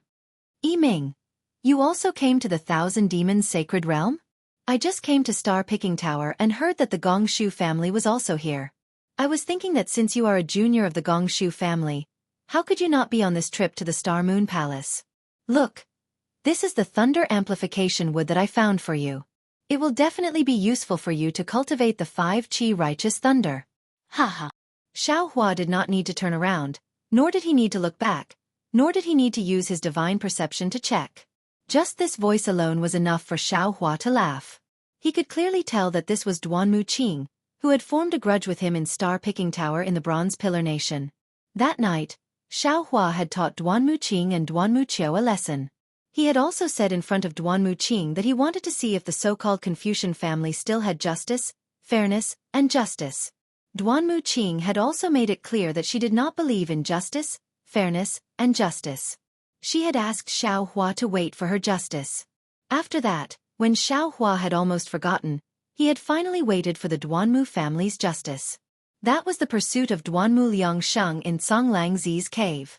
Duanmu Liangsheng could be considered a hot-blooded man, but he was after all a disciple of the Duanmu family. Although he admired Xiaohua, he had no choice but to kill him. Fortunately, although Xiaohua's strength at that time was slightly inferior to Duanmu Liangsheng, it was not a problem for him to escape. Therefore, he was able to escape from the Duanmu family's justice. Duanmu Liangsheng had also obtained an opportunity in Songlang Zi's cave and did not find trouble with Xiaohua again. What Xiaohua did not expect was that when he had just returned to the 3 continents from the primitive continent and had not even taken a step into the hidden immortal continent, all the karma from before had actually appeared here. Not only did he see Mo Jianli and Gongshu Exin, but he also saw Duanmu Qing, whom he had almost forgotten. Suddenly, Xiaohua had a bad premonition. Damn it, it can't be. Could it be that Xueqi's divination skills are so miraculous? This Star Moon Palace is indeed the last time I leave. When the 2 of them return to the immortal realm, I will also have the opportunity to choose. Otherwise, with so many old grudges, how could they all appear here? Of course, this thought was just a flash. He had some understanding that it was not his old grudges, but the opportunity of the Star Moon Palace. Because of the appearance of the Star Moon Palace, all the families in the hidden immortal continent would send disciples who needed opportunities to come to the Star Moon Palace. Not only the disciples of the families who had grudges with him, but also the disciples of the families who had grudges with him would all have the opportunity to come to the Star Moon Palace. They would also, at the appropriate time, resolve the grudges between them. While Xiaohua was thinking, Duanmu Qing had already said something excitedly. She walked past Xiaohua and arrived in front of Gongshu Jingyi. She bowed and said, "Great-granduncle, Junior Duanmu Qing from the Duanmu family pays respect to great-granduncle."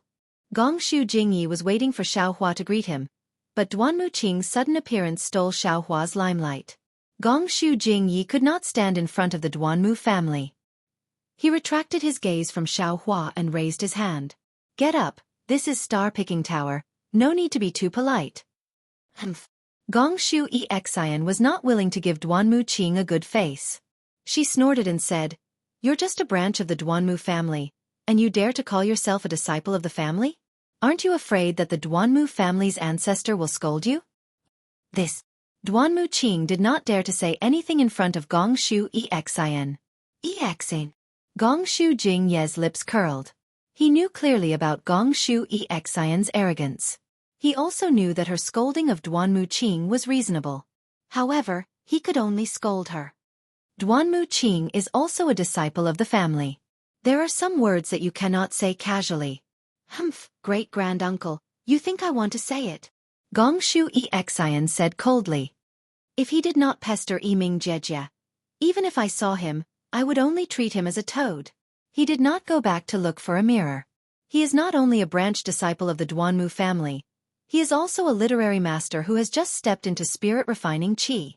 How can he be worthy of Yiming Jejie? Moreover, Yiming Jejie had already told him clearly 100 years ago that she did not wish to see him again. But what about him? Seeing Yiming Jejie's soft personality, forcing her step by step, showing an infatuated face in front of the elders to gain sympathy. Isn't it just a thunder-amplifying wood? What's so great about it that he would give it to Yiming Jejie in front of great-granduncle? This kind of wild ambition, great-granduncle is embarrassed to say it, but I will say it. Exing. Gongshu Yiming at the side also seemed to be unable to bear it. She pulled Gongshu Exion's sleeve and said, "Don't say it in front of everyone, this is not good." "What is not good about it?" "It is because you are always thinking for others that you have landed in such an awkward situation. Now many disciples of the aristocratic families know that this guy is pursuing sister. Even if there are outstanding disciples who want to propose marriage to sister, they would be embarrassed. They would be afraid of brushing away the face of the Duanmu family. Gong Shu Exian understood Duanmu Qing's thoughts and hit the nail on the head. In reality, the Duanmu family does not even know of this guy's plans. It is not that bad. Gong Shu Yiming's face was slightly red as she said in a low voice. Xiaohua originally did not like Gong Shu Exian's outspokenness, but hearing it now made him very happy. He smiled and stopped walking, watching with interest. Duanmu Qing naturally did not know that Xiaohua was here. His face was slightly pale as he said in a low voice, "Senior Gong Shu, Junior knows that my cultivation is shallow and my background is not as good as Senior's. So from Senior's point of view, Junior's actions are indeed so. But, Junior can say it to Senior without any reservation, to the disciples of the Gong Shu family. Junior can even say it to the heavens and the earth with a clear conscience. Love had no limits, no rank, and no strength. Perhaps Yiming Lady feels that Junior is not suitable, but from the moment Junior saw Yiming Lady, I have already treated her as my fairy. Junior does not dare to think too much because I am afraid that if I think too much, it will make that impression dim. Junior can only think faintly when the lanterns are lit, and hope that the night will make this longing last a little longer. Junior also knows that Junior is not worthy of Miss Yiming, but Junior is willing to be one of Miss Yiming's many admirers. Junior hopes that her path of cultivation will be smooth. Junior is willing to give up everything for her.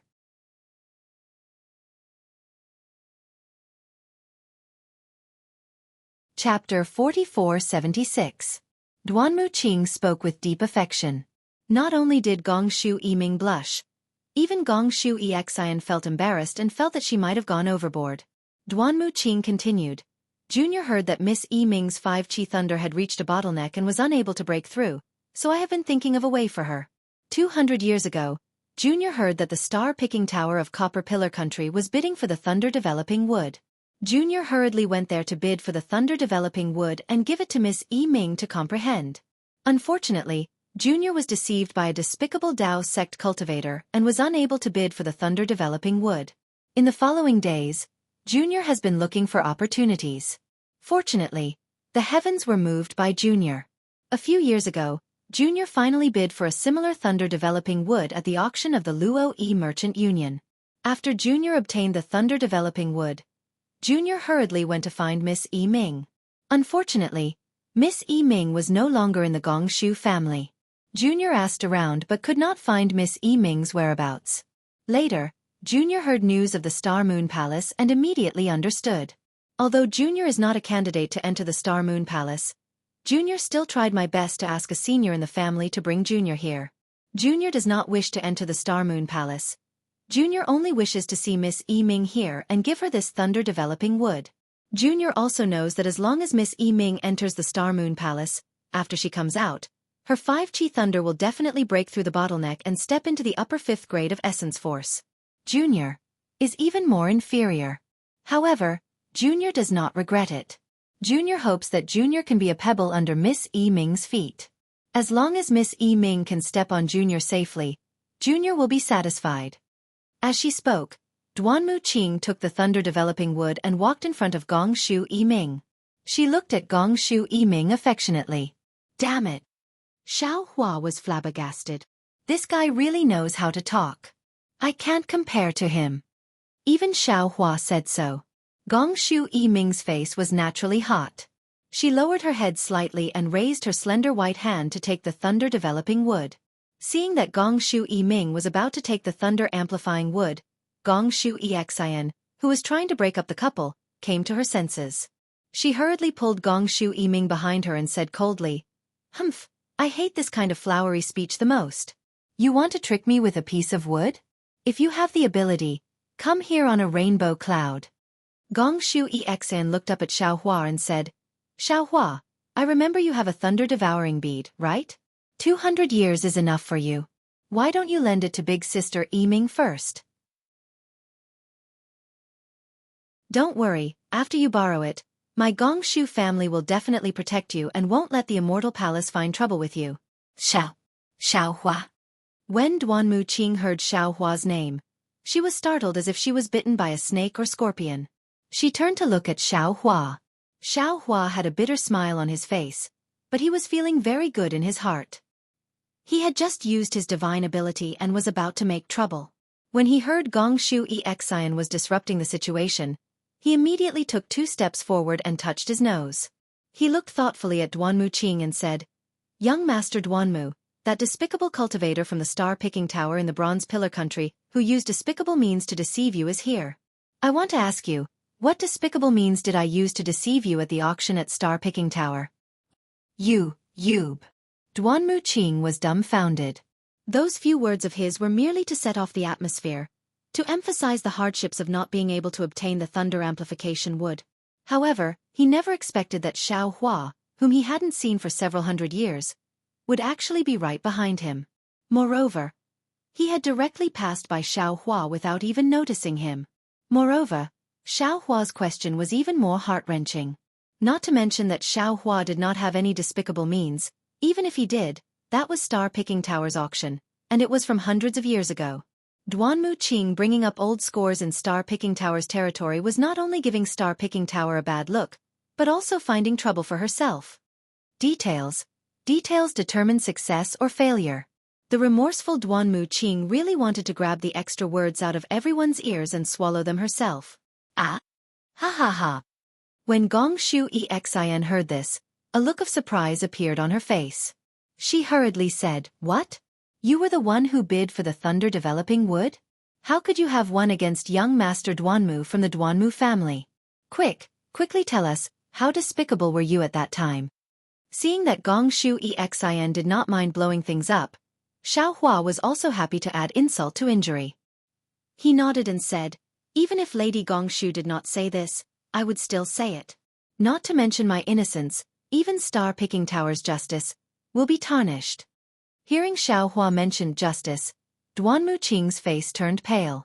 Xiao Hua did not add any details and narrated everything from the time he met Duanmu Qiu to the time he said, "Fairness, justice and justice" to Duanmu Qing. Indeed, without waiting for him to say much, when the group of Gong Shu family disciples heard that Duanmu Qing sat on the dragon horse carriage and headed towards Star-Picking Tower, their faces were filled with disdain.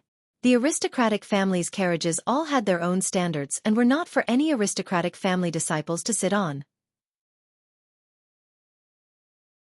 Gong Xueqi could sit on it, Gong Xu could sit on it, Murong Tsongyun could also sit on it, but Duanmu Qing, a side family disciple, could not sit on it, because she could not represent the Duanmu family. Xiao Hua naturally did not know about this rule, but the Gong Shu family disciples knew it clearly. Without mentioning anything else, how could Gong Xueqi accept her flamboyant personality? Oh, that's right. After explaining the matter at Star-Picking Tower, Xiao Hua slapped his forehead. Looking at Gong Xueqi, he seemed to have thought of something and said, "I almost forgot. Duanmu Gongzi is a person who keeps his promises. That was what I said that day. Duanmu Qing, I will remember your words. But I will give you a word of advice. Don't think that no one knows what is right and wrong here. Even the aristocratic families of Confucian cultivators cannot stop the mouths of the people. A Duanmu family carriage driver is now Jin Gue. You can only let him bully others, but others cannot retaliate? I will wait for your Duanmu family's condemnation. I want to see if the aristocratic families of Confucian cultivators still have justice, justice and justice."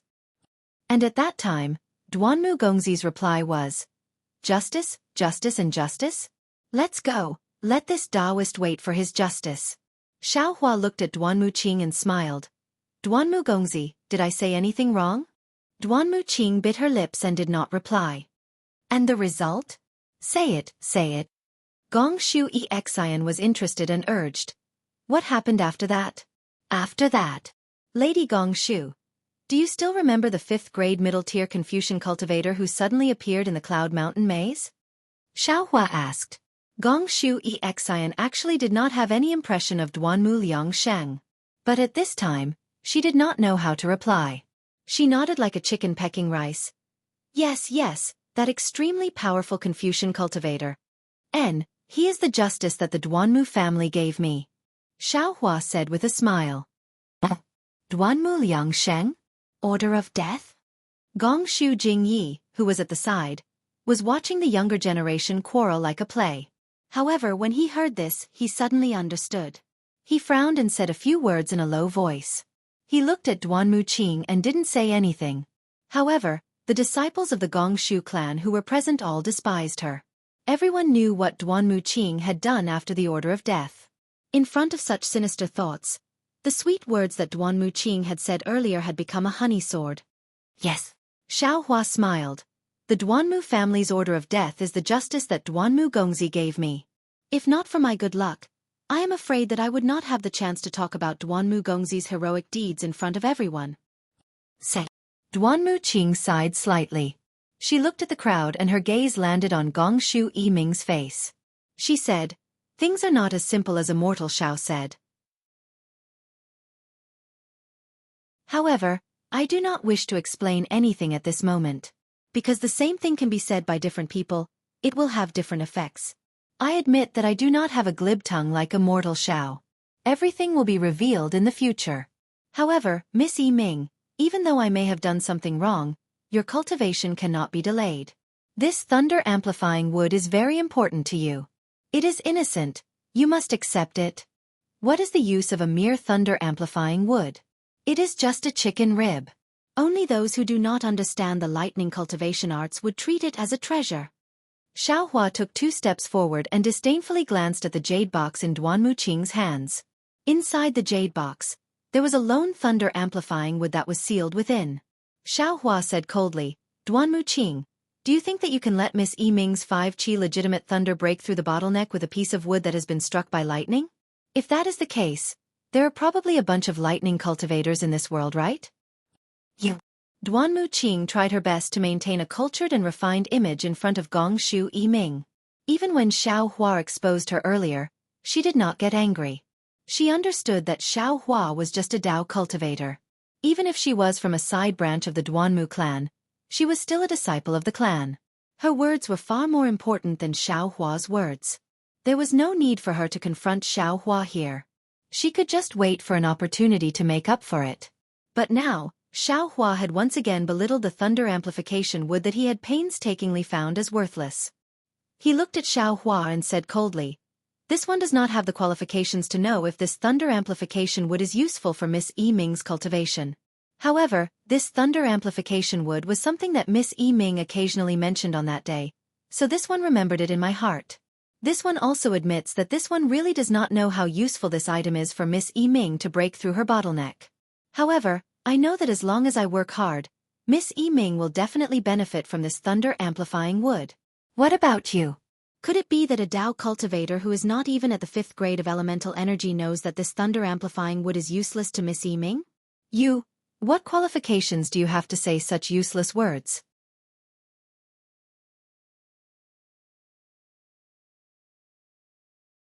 Chapter 4477. At this moment, Xiao Hua naturally wouldn't put Duanmu Qing in his eyes and wouldn't be so bored as to argue with her. Xiao Hua faintly smiled. He raised his hand and took out a silk handkerchief from his bosom. He said, "For me to be able to say such words, I naturally have my reasons. I won't be like some people, whose mouth is full of nonsense and only one word is true." Saying this, Xiao Hua placed the silk handkerchief in front of Gongshu Yiming, saying, "Miss Yiming, do you think this is useful for your cultivation of the 5 qi thunder?" This is? Seeing Xiao Hua take out a silk handkerchief instead of thunder-developing bead or thunder-developing wood, let alone Gongshu Exin, even Gongshu Yiming blushed.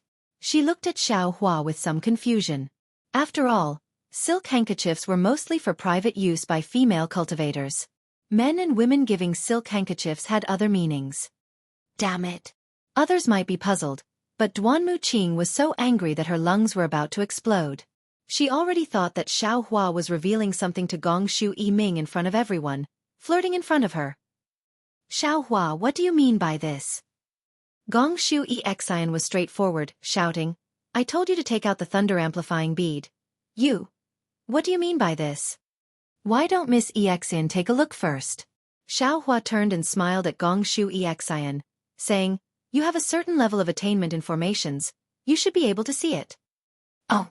Gongshu Exin looked at Gongshu Jingyi.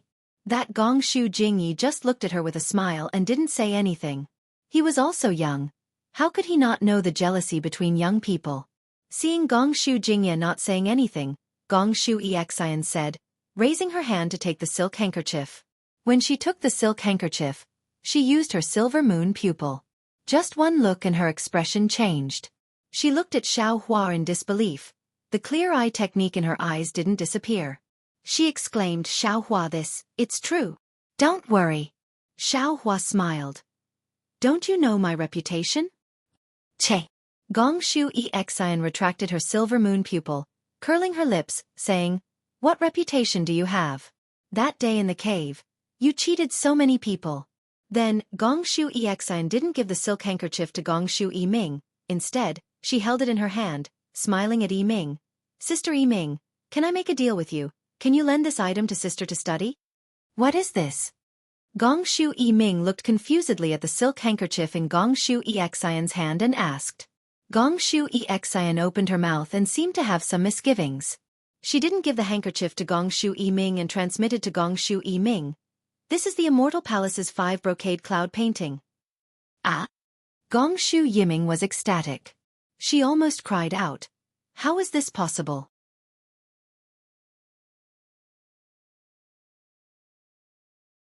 Senior Xian.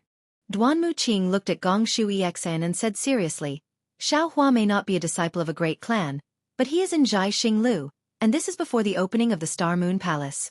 He also has a grudge with Junior. This meets the conditions for the battle? Of course, if Xiao Hua does not wish to participate, Junior will not force him.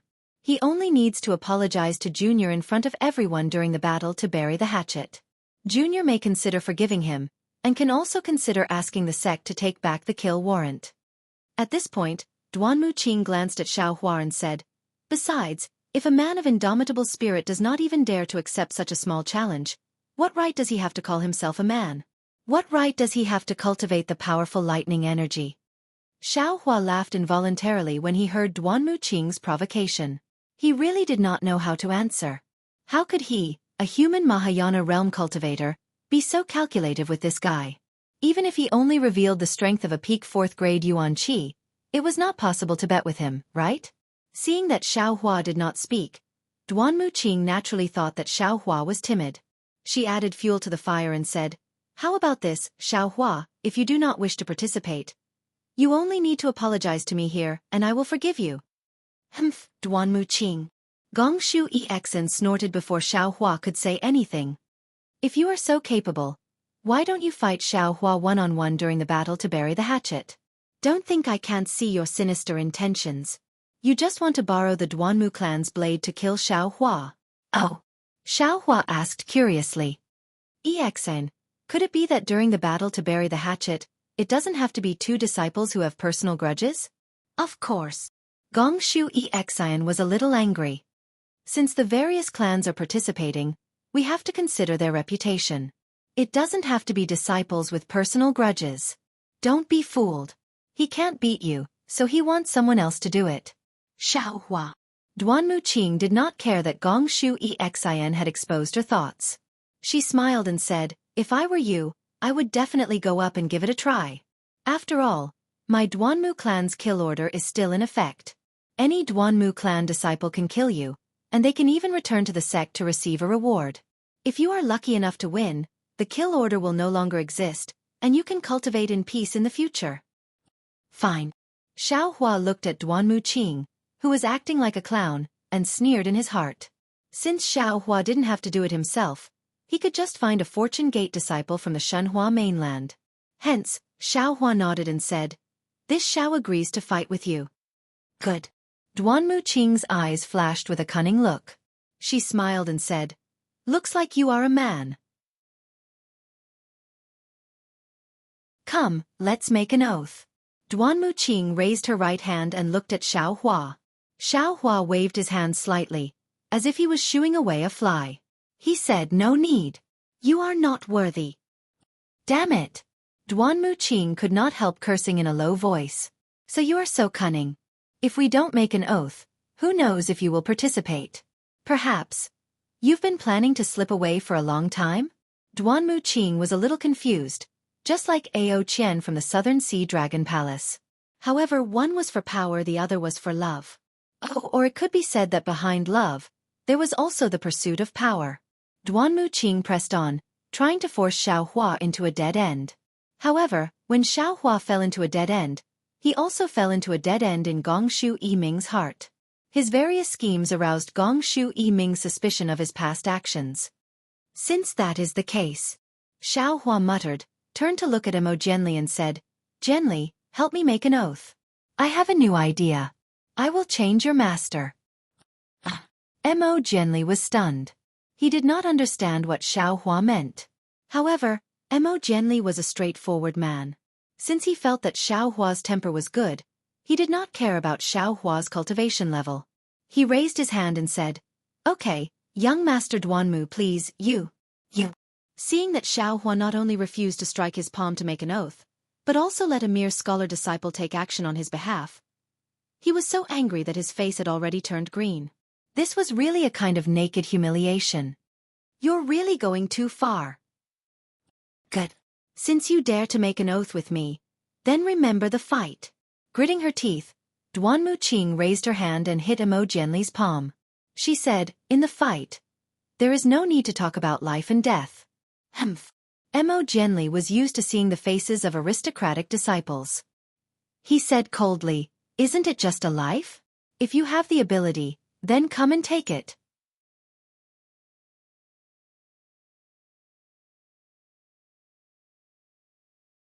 Chapter 4478. Good.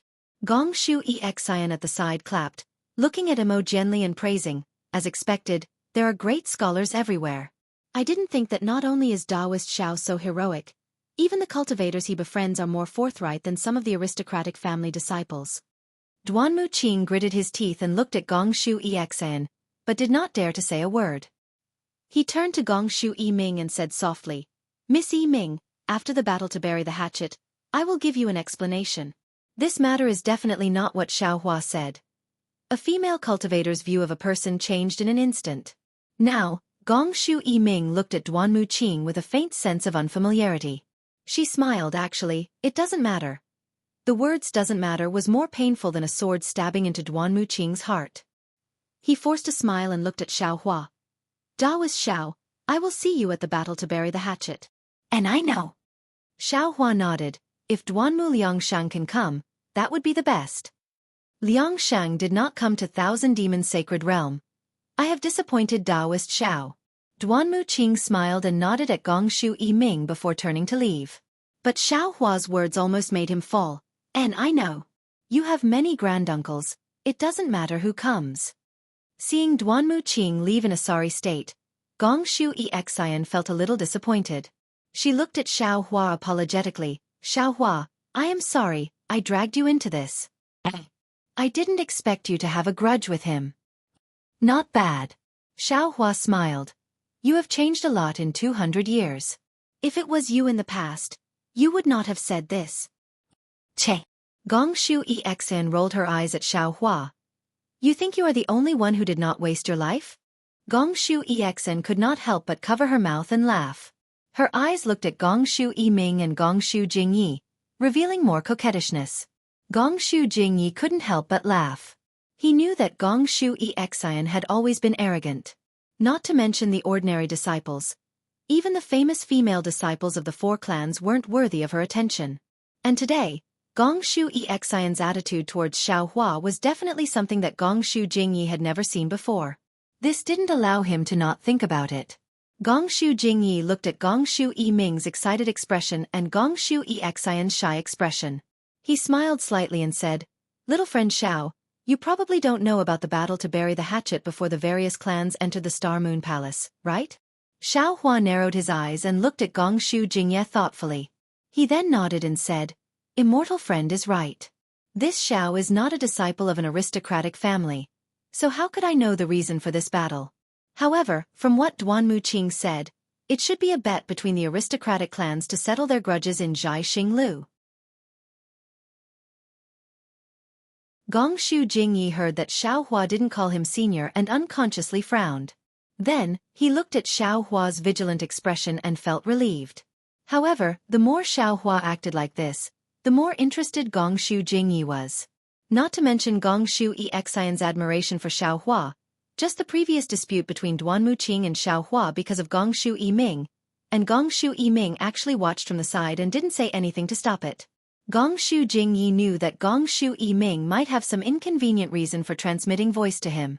Since Gong Shu Yiming was happy to see the weak Xiao Hua and the powerful Duanmu clan fight, then Gong Shu Yiming's meaning was obvious.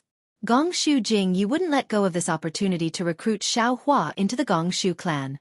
After all, a formation master stronger than Gong Shu Exian, even if his cultivation wasn't high, to the Gong Shu clan, he was very precious. Therefore, although Gong Shu Jingyi was unhappy, he was still very approachable and said, "Little friend is right. However, this bet is a little different from the usual. The reason for this bet is actually very simple. Because the Star Moon Palace is an ancient relic, all the clans of the hidden immortal continent want to get a share of the profits. And the grudges between the clan's disciples naturally can't be severed, so in order to prevent the grudges of the hidden immortal continent from being brought to the Star Moon Palace, all the clans discuss to have a bet before entering the Star Moon Palace. Although this bet can't wipe out all the grudges, it can at least make people feel that there is some balance. Maybe they can get along peacefully in the Star Moon Palace and not cause trouble for everyone." Xiao Hua smiled and said, "Fellow immortal already said that grudges can't be severed. How could it be resolved with a bet to bury the hatchet?" "Haha, of course this is the original intention." Gong Shu Jingyi smiled and said, after a few times, all the clans also felt that this was inappropriate. But the night is long and there is no mood to sleep. Instead of waiting for the Star Moon Palace to open in Star Picking Tower, why not find some fun to bet? "So it's like this." Xiao Hua nodded. "In that case it makes sense." But when Gong Shu Jingyi heard this, he immediately stopped smiling and said word by word, "This bet to wipe out all the grudges is real. Every disciple of the clans will not be merciful. Even the elders of the clans will form a group of judges to judge every bet. So, little friend Xiao, you can't let your guard down." "Granduncle," Gong Shu Exian hurriedly asked. "Xiao Hua dealing with that Duanmu Qing is of course no problem. But the Duanmu clan has a lot of experts. Any disciple of the 6th level of essence power will not be easy for Xiao Hua to resist." Gong Shu Jingyi glanced at Xiao Hua and said, "According to what I know, the leader of the Duanmu clan is Duanmu Lianheng. He is famous for his bad temper. That year in Longevity Town, all the clans were watching and no one made a move. When Duanmu Lianheng arrived, he punched Buddha Sect Ci Mei until her expression changed and ordered the Longevity Town's Buddha to retreat. When Duanmu Lianheng retreated, he was blocked by Manjushri Bodhisattva who had just attained nirvana.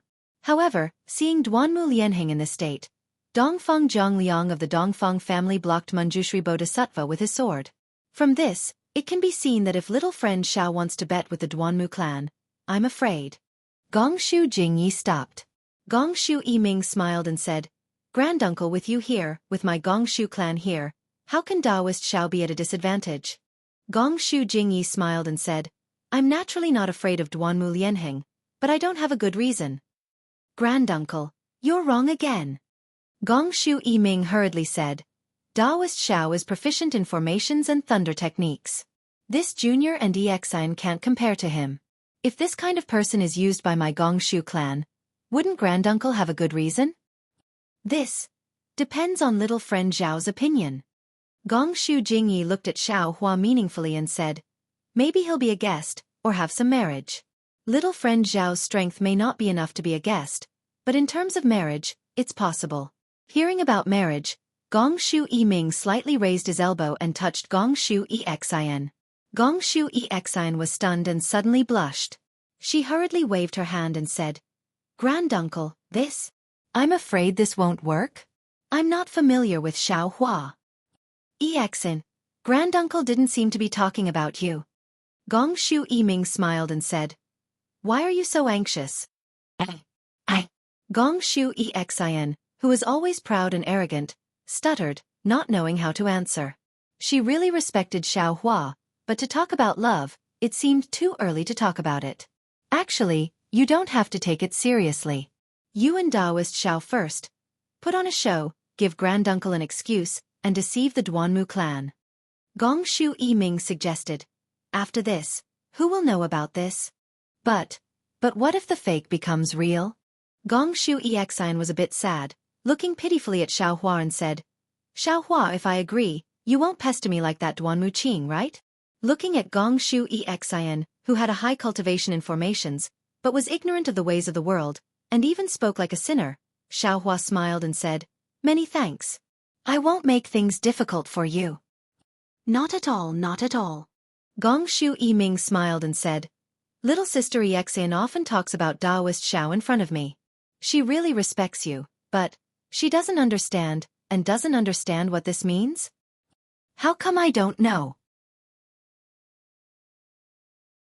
Gong Shu Exin looked at Gong Shu Yiming with shame and anger. "I just feel that Xiaohua is powerful, I don't feel anything else." That day Gusu Qiudi also said the same. There were many Gong Shu clan disciples in the pavilion. At this time, a few girls wanted to come over. But when they heard Gong Shu Exin mention Gusu Qiudi, they looked at each other and sat back, not knowing whether to laugh or cry. Gong Shu Yiming and Gong Shu Exin were very close.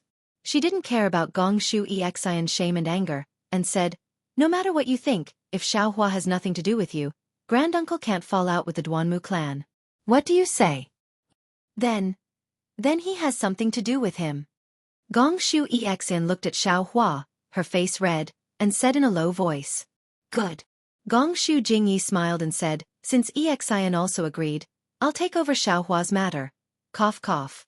Xiaohua touched his nose, coughed bitterly and said with a smile, "I appreciate everyone's good intentions. A mere Duanmu Lianheng isn't worth me retreating." Gong Shu Jingyi frowned and said, "Little friend Xiao, now is not the time to act on impulse. A real man should know when to yield and when not to." Gong Shu Exin also forced a smile and said, "Xiaohua, I know I don't understand things, and always cause trouble. Today's matter originally had nothing to do with you, but I dragged you in, so you don't need to consider me. First pass this test."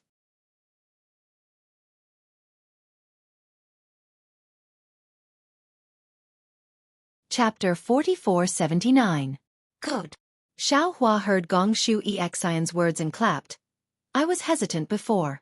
To be honest, Exin, your formation skills are not bad, but you are too arrogant. You never put others in your eyes. You don't know what's important. You may not be strong in the future.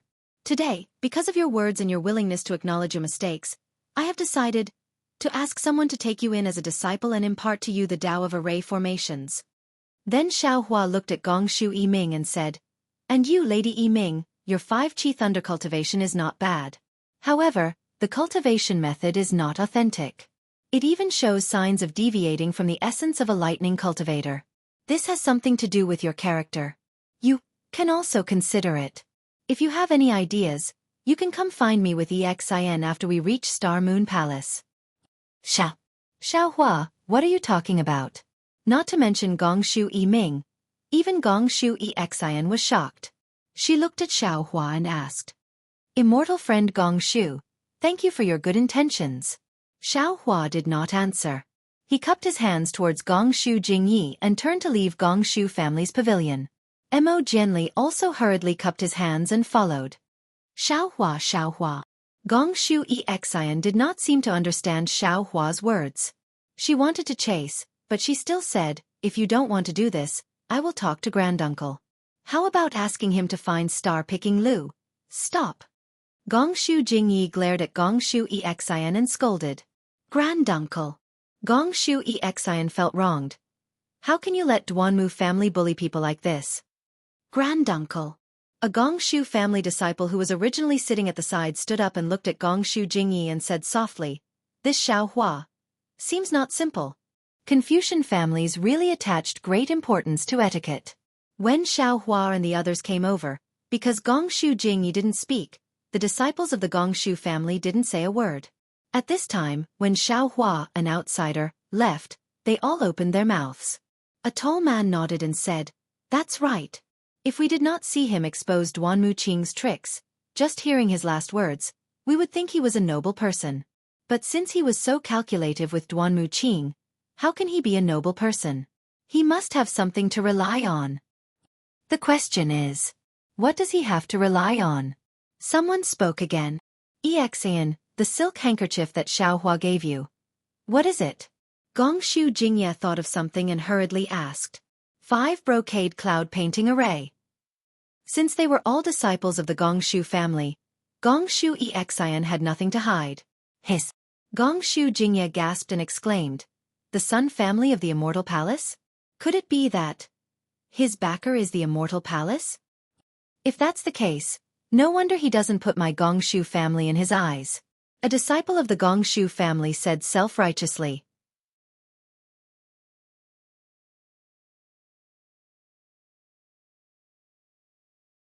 When Chu could teach Gongshu Ming the 5 Qi Thunder, the Thunderbolt Immortal could teach Gongshu Xian the Tao of Array.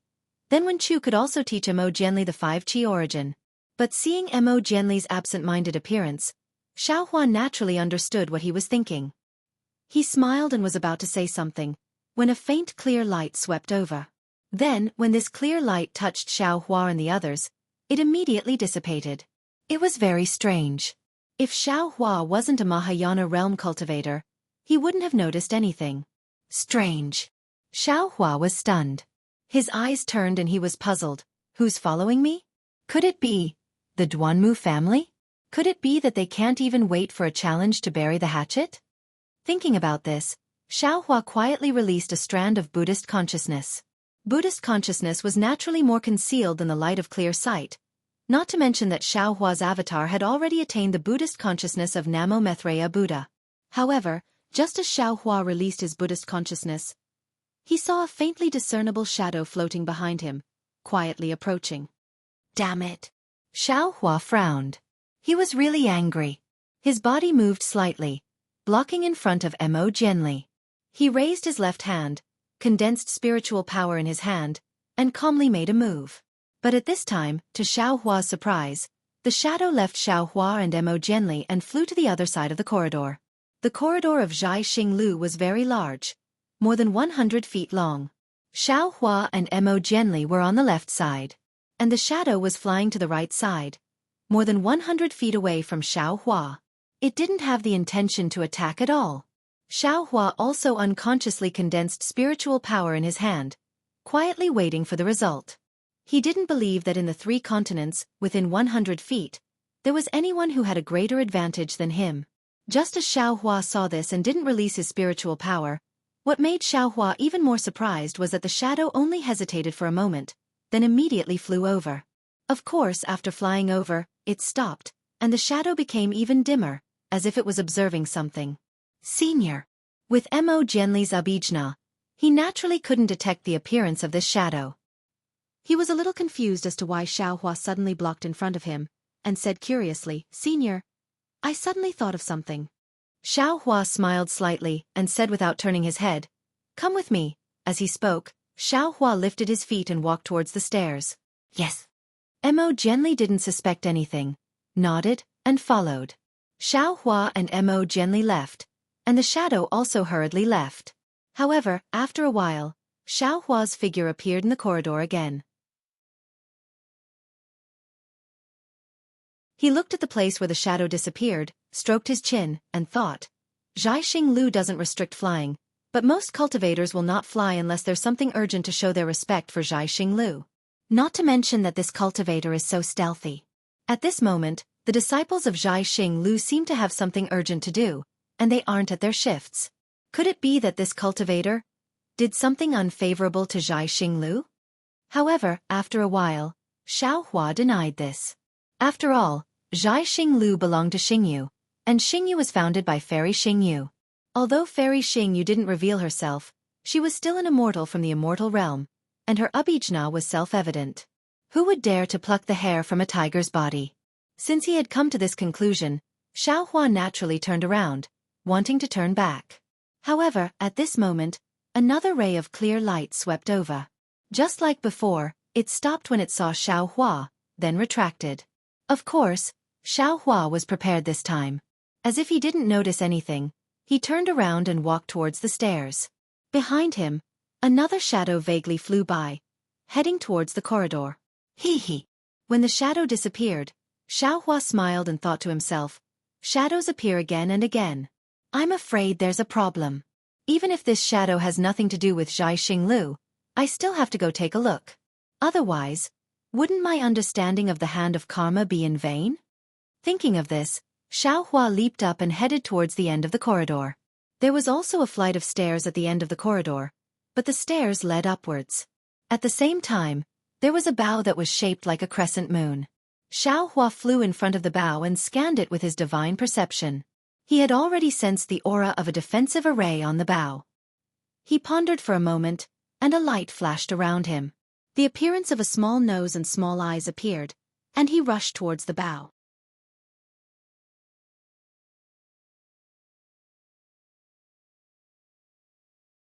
Chapter 4480. Swoosh. A dual-colored cloud descended and shrouded Xiaohua's figure. Xiaohua's concealing technique was also revealed. Moreover, under the cloud, the jade pendant in Xiaohua's bosom shone with a strange brilliance. When this brilliance touched the cloud, it immediately left Xiaohua. Naturally, the cloud also disappeared. Looking again in front of Xiaohua, there was a small hall. Several Confucian cultivators at the 6th level of essence power were holding their respective imperial artifacts, standing there on guard, eyeing Xiaohua like a tiger eyeing its prey. Among them, a general with an average stature and bulging muscles all over his body whispered, "Who are you? What are you doing here?" "Me." Xiaohua was taken aback. He didn't know how to answer. Moreover, he knew very well that this was a secret signal. How could he answer without a secret signal? However, looking at the Confucian cultivator at 6th grade origin Qi, Xiaohua sneered and replied, "This one is a good friend of the Star Moon Palace Master. I was just wandering around when I had nothing to do." Xiaohua originally wanted to say that he found this place a little strange, so he came over to take a look. However, before he could speak, the general spoke coldly. There was a hint of dissatisfaction in his voice as he said, "Why are you dawdling like this? Why aren't you coming over?" Xiaohua was taken aback. He really didn't expect this sentence to be the so-called secret signal. These Confucian cultivators really keep up with the times. Of course, since the secret signal had been matched, he didn't say anything else. Bai Qingyu's experience had already told him that if he wanted to pretend, he had to pretend until the end. Otherwise, he wouldn't be able to see the truth if he gave up halfway. Although Bai Qingyu, heaven-concealing ridge, and ancient Bell Mountain already belonged to the Fortune Gate, he still didn't know who was the real mastermind behind the scenes. Even the 3 great sages of the Great Sage Hall didn't know. Therefore, Xiaohua didn't say anything and walked into the hall. This hall was similar to the one Xiaohua had seen before. There was nothing special about it. However, there were many more Gongshu family disciples inside the hall. Moreover, everyone was sitting with their heads down and didn't talk to others. When Xiaohua walked in, no one raised their heads to look at him. Therefore, Xiaohua looked around and found a place where there weren't many people and casually sat down. He also slightly lowered his head and only released his Buddhist sense to look at the situation around him. What surprised Xiaohua was that the cultivators in this hall were all Confucian cultivators, and they were all above the great Grandmaster realm. Many of the cultivators were even wearing things that concealed their cultivation base. Xiaohua's cultivation base was extraordinary, otherwise, he wouldn't have been able to see through it. Hee, this is getting more and more interesting. Seeing the situation before his eyes, how could Xiaohua not know that he was already in a very delicate situation? Moreover, he had coincidentally uncovered a mysterious veil. He was looking forward to seeing what was behind the veil. Unfortunately, Xiaohua was still overthinking things. In less than half a cup of tea's time, the military generals who had been guarding the door earlier walked in, looked around, and said, "Today's gathering was rushed, so not many people came. Let's not talk about anything else. I just want to tell everyone that the previous plan will be put on hold for now. If there is no new information, everyone should not take any action for now. Just enter the Star Moon Palace and do your own things." "I have a question." Without waiting for the military general to finish speaking, a cultivator called out coldly, "Fellow immortal, please speak." The military general raised his hand and pointed. "I believe that all of you are like me, fellow immortals, and have put in a lot of effort for today. We naturally entered the Star Moon Palace for one purpose, but, towards the star-picking tower." "Shut up." Without waiting for the cultivator to finish speaking, the military general roared angrily. A tricolored ball of light condensed in his hand, and he shouted, "Don't tell me you don't know the taboo?" Yes, I know I was wrong." The The cultivator hurriedly apologized and said, I just wanted to say that we have been preparing for a long time, and now that we have a clue, why did we suddenly give up? This. The military general was obviously stunned. He didn't expect someone to ask. He then turned to look at another cultivator. That cultivator pondered for a moment before saying, Actually, this is also a secret that you don't need to know. However, considering that all of you have made a lot of preparations, we may have a chance in the future. Thus, Master told me to tell you that the current situation is a little different. This is because the Star Moon Palace Lord has appeared today and brought back 2 cultivators of unknown origins. Furthermore, one of them is a human Grand Ascension stage cultivator. This is not something that we can deal with. Thus our plan will be postponed. A human Grand Ascension stage cultivator? How is that possible? The military general exclaimed, I've never heard of a human Grand Ascension stage cultivator in the Tao sect. I don't care if you believe it or not, but I do. The cultivator said in an indifferent voice, This is what Master told us to do. You can all disperse. Disperse? The military general faltered upon hearing this. We're going to disperse just like that? That's right. What else can we do? Do you want a human Grand Ascension stage cultivator to kill you with a single slap? The cultivator chuckled. Hurry up and leave. Even today's gathering was decided after much deliberation by Master.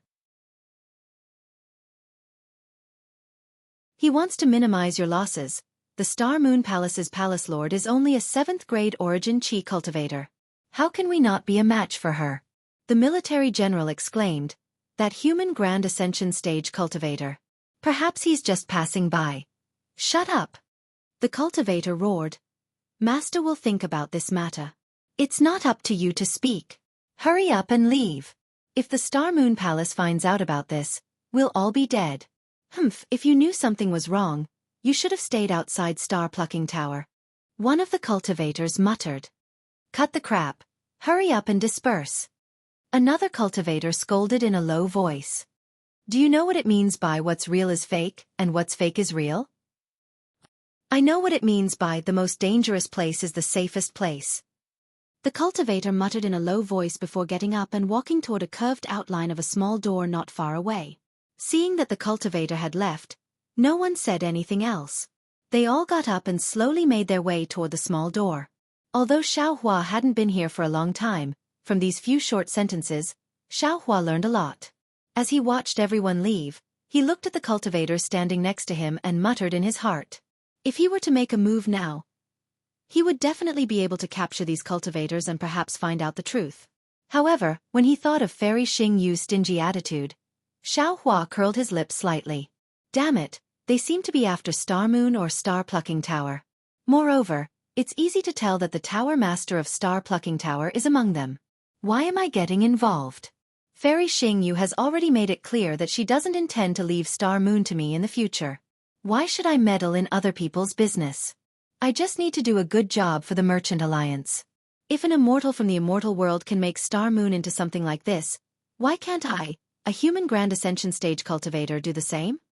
While Xueqi was thinking, many cultivators had already left. Xueqi looked again and saw that several cultivators were already looking at him.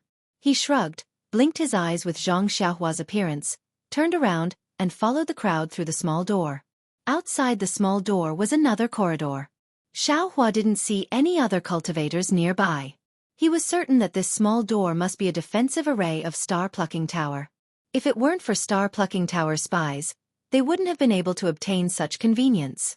However, what did this have to do with Xueqi? Xueqi smiled, as if he had just watched a farce. He recovered his appearance and casually walked in a certain direction. The floors of Star Plucking Tower were the same as those seen outside. After passing through this small door, Xueqi couldn't tell which floor he was on. However, he knew that Su Ji and Fairy Xing Yu must be on the highest floor, so he walked up the stairs when he saw them. After walking through 2 pavilions, before Xueqi could figure out which floor he was on, he heard a slightly oppressive voice above his head say, "There's no need to talk about this anymore. I've already made up my mind. If Murong Hui has any objections, feel free to look for me after we reach Star Moon Palace." Sweat. When Xueqi heard this familiar voice, He immediately stood on the stairs and refused to move. Damn it, is this really the rhythm of my ascension? It's just Star Moon Palace, but acquaintances are appearing one after another. If it's not to settle the karma, why would they all appear here? Xiaohua stood there and waited quietly. Sure enough, after a few breaths, a graceful figure appeared in front of him. Wasn't it Murong Tsongyun? Murong Tsongyun was as graceful as before, but there was a trace of coldness between her beautiful eyebrows. Behind her, there were a few men and women who were around the 5th level of origin energy. Although their cultivation was similar to Murong Tsongyun's, they all lowered their heads and listened to Murong Tsongyun's reprimand. When Murong Tsongyun raised her head, she saw Xiaohua standing there with a faint smile on his face. At first, she was stunned. Then her beautiful eyes instantly clouded over. Her body stiffened as she stared at Xiaohua, unable to say a single word. Immortal friend Murong. When Xiaohua saw Murong Tsongyun's reaction, his heart trembled. He smiled and asked, "We haven't seen each other for many years. How are you?" You. Murong Tsongyun stared at Xiaohua and breathed with all her might. Her already towering chest heaved up and down. After a moment, she took a deep breath. Rather than saying that she couldn't breathe properly, it would be better to say that she was inhaling the moisture in her eyes. Her mouth slightly stuttered as she asked, Are you really still alive?" "Hee, of course." Xiaohua sighed and nodded. "Even if the Chu family dies, this Xiao won't die." "Chu family?" Murong Tsongyun smiled. That smile was like 100 flowers blooming. "I would rather the Chu family die. I don't want." Murong Tsongyun looked around and said with a stunned expression, "Go and wait. Do as I say." "Yes, this subordinate understands." The few Confucian cultivators looked at Xiaohua in astonishment. They lowered their heads and quickened their pace. They rushed past Xiaohua and walked down the stairs.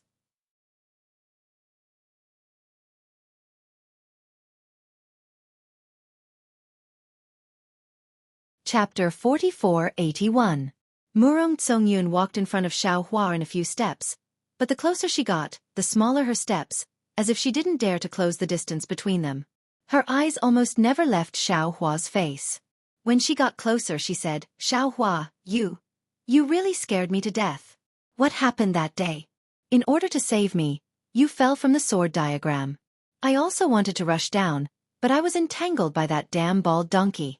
I thought since you died I also didn't want to live alone. I wanted to die together with that damn bald donkey." At this time, 14th uncle finally arrived and solved my dangerous situation. "But when I went to look for you again, there was no trace of you." Speaking to here, Murong Tsongyun stopped. His eyes flashed with extraordinary splendor, and his tone carried joy as he said, "I originally thought you had already fallen in the demon god's blood, but who would have thought? Before I could even return to the clan, I would receive the abnormality of the demon god's blood." I really don't know how to describe the surprise at that time. "Xiaohua, you are truly a person who is good at creating miracles. I didn't dare to believe that you could actually survive in the God-Devil blood pool, and I didn't dare to believe that you were actually farming there after the God-Devil blood pool disappeared." "Did you know? In these 200 years, I have been to the God-Devil blood pool several times and personally saw the drastic changes there. Oh no, that place is no longer called the God-Devil blood pool, but Xiao country. A country that is not a country of Confucian cultivators, nor a country of Taoism. A country that is named after a Taoist cultivator that they worship. A country that is bigger than all the countries in the hidden immortal continent. This country doesn't have a ruler, nor does it have any authority. Because other than the Taoist cultivator that is like a god in their hearts, there is no one else in the entire hidden immortal continent that can be the ruler of this country." Xiaohua touched his nose and bitterly smiled. "Miss Murong, there is no need to be so emotional. This Xiao only sowed some rice seeds there. Moreover, there is also the contribution of the literary saints of the various clans. This Xiao's actions are really insignificant. This might be insignificant in your eyes, and even in the eyes of other cultivators. It is merely a senseless act. But in the eyes of the hundreds of millions of citizens of Xiao Kingdom, what you have done is a miracle." Murong Tsongyun smiled and said, "You can imagine that the entire 9 provinces of the hidden immortal continent is a disaster. Thousands of li around the Xiao Empire is filled with rice fields. Every citizen who can settle down in the Shao Empire has no worries about food or clothing. This Shao Empire is the immortal world in the eyes of all mortals. I have been to Shao Empire several times in the past few hundred years and witnessed the prosperity of Shao Empire with my own eyes. Today, Shao Empire has already become a rare paradise in the entire hidden immortal continent. Hearing Murong Tsongyun's words, Xiao Hua also smiled. Back then, he thought that if he didn't plant grain in such a large swamp, it would become a real swamp in the future. Leaving it there would be a waste. That was why he let the disciples farm with him. But he didn't expect that this matter would cause such a huge commotion under the influence of the literary saints of the various aristocratic families. It truly had a kind of unparalleled spirit of securing millions of acres of fertile land and protecting the hungry people of the world. Don't do small deeds without doing them. This saying is indeed correct. Xiao Hua nodded. This small kindness can sometimes become great kindness. At that time, this Xiao had never thought that there would be such a huge commotion. Oh, Miss Murong, that day, this Xiao was knocked unconscious by the heavenly king of the Buddhist sect into the demonic god blood swamp. When I woke up, not only was the demonic god blood swamp gone, there was only a large swamp. Even the disciples of the Chu family, Miss Murong, and the others were gone. This Xiao also doesn't know what happened in the demonic god blood swamp. If possible, can Miss Murong tell this Xiao what happened that day? Murong Tsongyun was slightly taken aback and said curiously, "Your words are a bit strange. These things were taboo back then, and no one would say a word about it. But since the sutra-seeking extreme bliss is about to end, the filth between us Confucian cultivators and the Buddhist sect has long disappeared.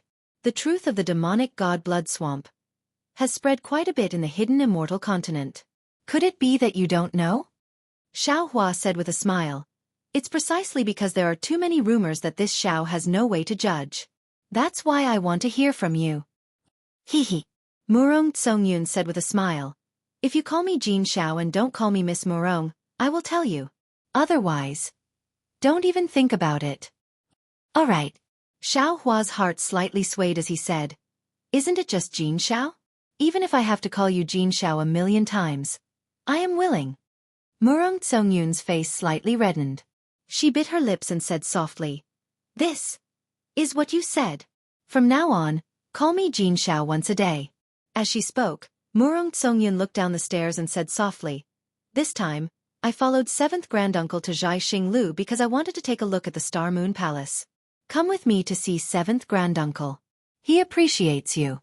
Along the way, I will tell you everything that happened in the Divine Devil Blood Pool." This. Xiao Hua hesitated for a moment, but after a moment, he felt relieved. After all, he had already come to Zhai Xinglu, so he would definitely meet Murong Jiang. Previously, he had hoped to obtain the protection of the Murong family and Murong Jiang had also agreed. Today, he would be able to understand everything. Seeing Xiao Hua hesitate, Murong Tsongyun's eyes flashed with apprehension. When Xiao Hua spoke, he said, "All right, bring me there. I also want to see him." Hee. Murong Tsongyun's face glowed. He seemed to be very happy and almost jumped up. He said, "Let's go. 7th granduncle will definitely be very happy to see you." Immediately, Murong Tsongyun brought Xiao Hua down the stairs. As they walked, he told Xiao Hua what happened after he fell into the Divine Devil Blood Pool. Actually, after Xiao Hua fell into the Divine Devil Blood Pool, the Chu family's patriarch and elders took action. Murong Tsongyun didn't hold on for too long and left the sword diagram. Most of what Murong Tsongyun said was from the sage of literature, Murong Jun. Not sure if it was because Murong Tsongyun didn't know that Murong Jun obtained information about the Divine Devil Puppet or because he didn't want to tell Xiao Hua, but Murong Tsongyun only said that when the sage of literature took action and killed the heavenly king of Buddhism, the Divine Devil Blood Pool suddenly changed and stopped. At this time, Murong Tsongyun brought Xiao Hua to the front of a pavilion. Xiao Hua naturally didn't ask. He slightly nodded and sighed. "I didn't expect that after I fainted, so many things would happen. If the sage of literature didn't come, you and the Chu family's disciples would have fallen in the Divine Devil Blood Pool." Murong Tsongyun shook his head and said, "Xiao Hua, you are wrong. In fact, all of this had been arranged in advance. I and the other disciples also knew about it. We also knew that we were bait. But we didn't expect the Buddhist sex methods to be so ruthless.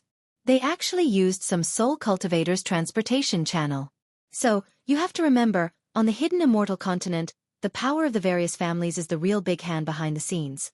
Even the high and mighty immortal palace isn't. Yes. Xiaohua sighed. Otherwise, why would I want to shelter under the Murong family's power and avoid the immortal palace's attack? Hee hee. Murong Tsongyun laughed again.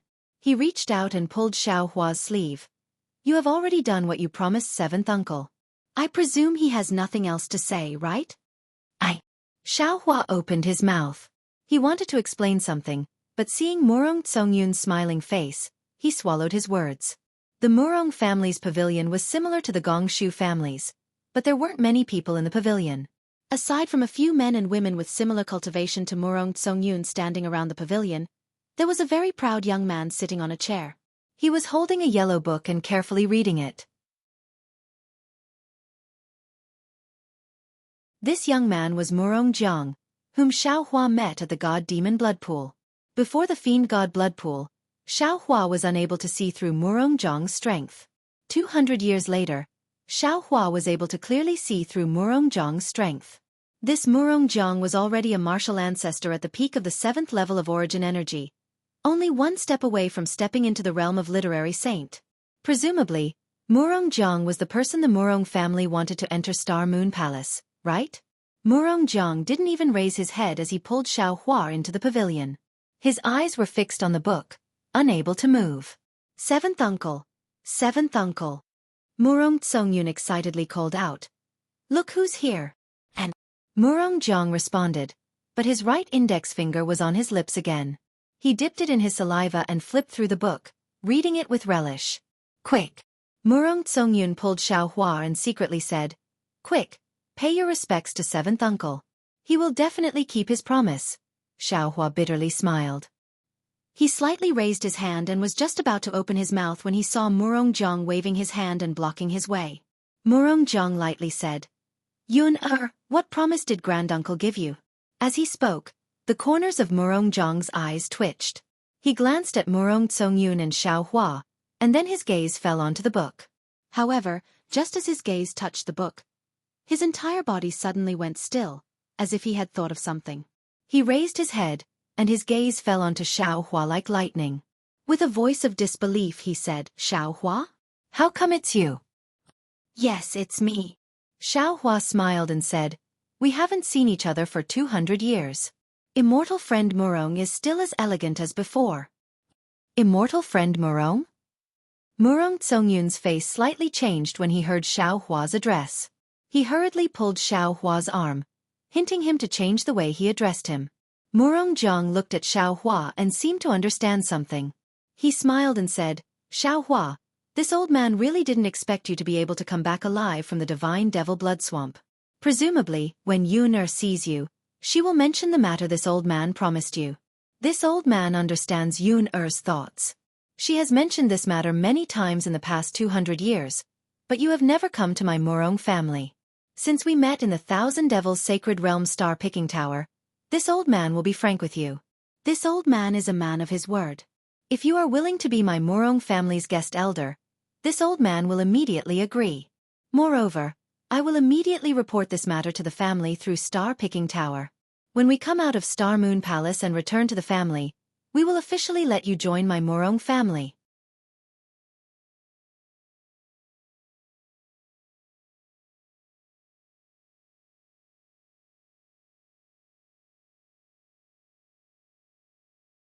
He looked at Xiaohua and angrily said, Xiaohua, did you see that? Which woman in my Murong family isn't rare? And Yun'er is the most outstanding one among these women. You don't know how much virtue you have accumulated in your previous life to gain her favor. If you dare to make her angry, this old man will definitely not forgive you. Seventh granduncle. Murong Tsongyun sobbed and said, This may be Xiaohua's misunderstanding. Please don't blame him. Wait until he knows everything that the boy has done. He will definitely forgive the boy. Alas, you still want to wait for the future? Murong Jiang sighed and said, A moment's mistake may be a lifetime's mistake. This old man was also young. How can I let you repeat my mistakes? After saying that, Murongjiang's imposing aura flourished. The true qi around his body swayed like an awakened lion. He roared and pounced towards Xiaohua. A deafening voice sounded in Xiaohua's ear. Do you know how much Yuner has done for you? If you don't give Yuner an answer today, this old man will definitely not forgive you. Xiaohua slightly shook his head. He looked at Murongjiang's true qi and didn't do anything. He just said, why do you have to do this? Since we already have a good impression of each other, there's no need to expose it. Although Xiaohua didn't make a move, his entire body was still standing there like an immovable wisdom king. Not only was his entire body's magical power restrained, there wasn't any flaw. Even his eyes were clear. There wasn't a trace of fear in them. Compared to 200 years ago when he punched Xiaohua into the ground, there was a world of difference. Murongjiang's heart was greatly alarmed. His Zhen Qi was originally probing and intimidating, but it couldn't help but be mixed with killing intent. He slightly raised his right hand. Just as Murongjiang's killing intent appeared, Xiaohua's expression slightly changed.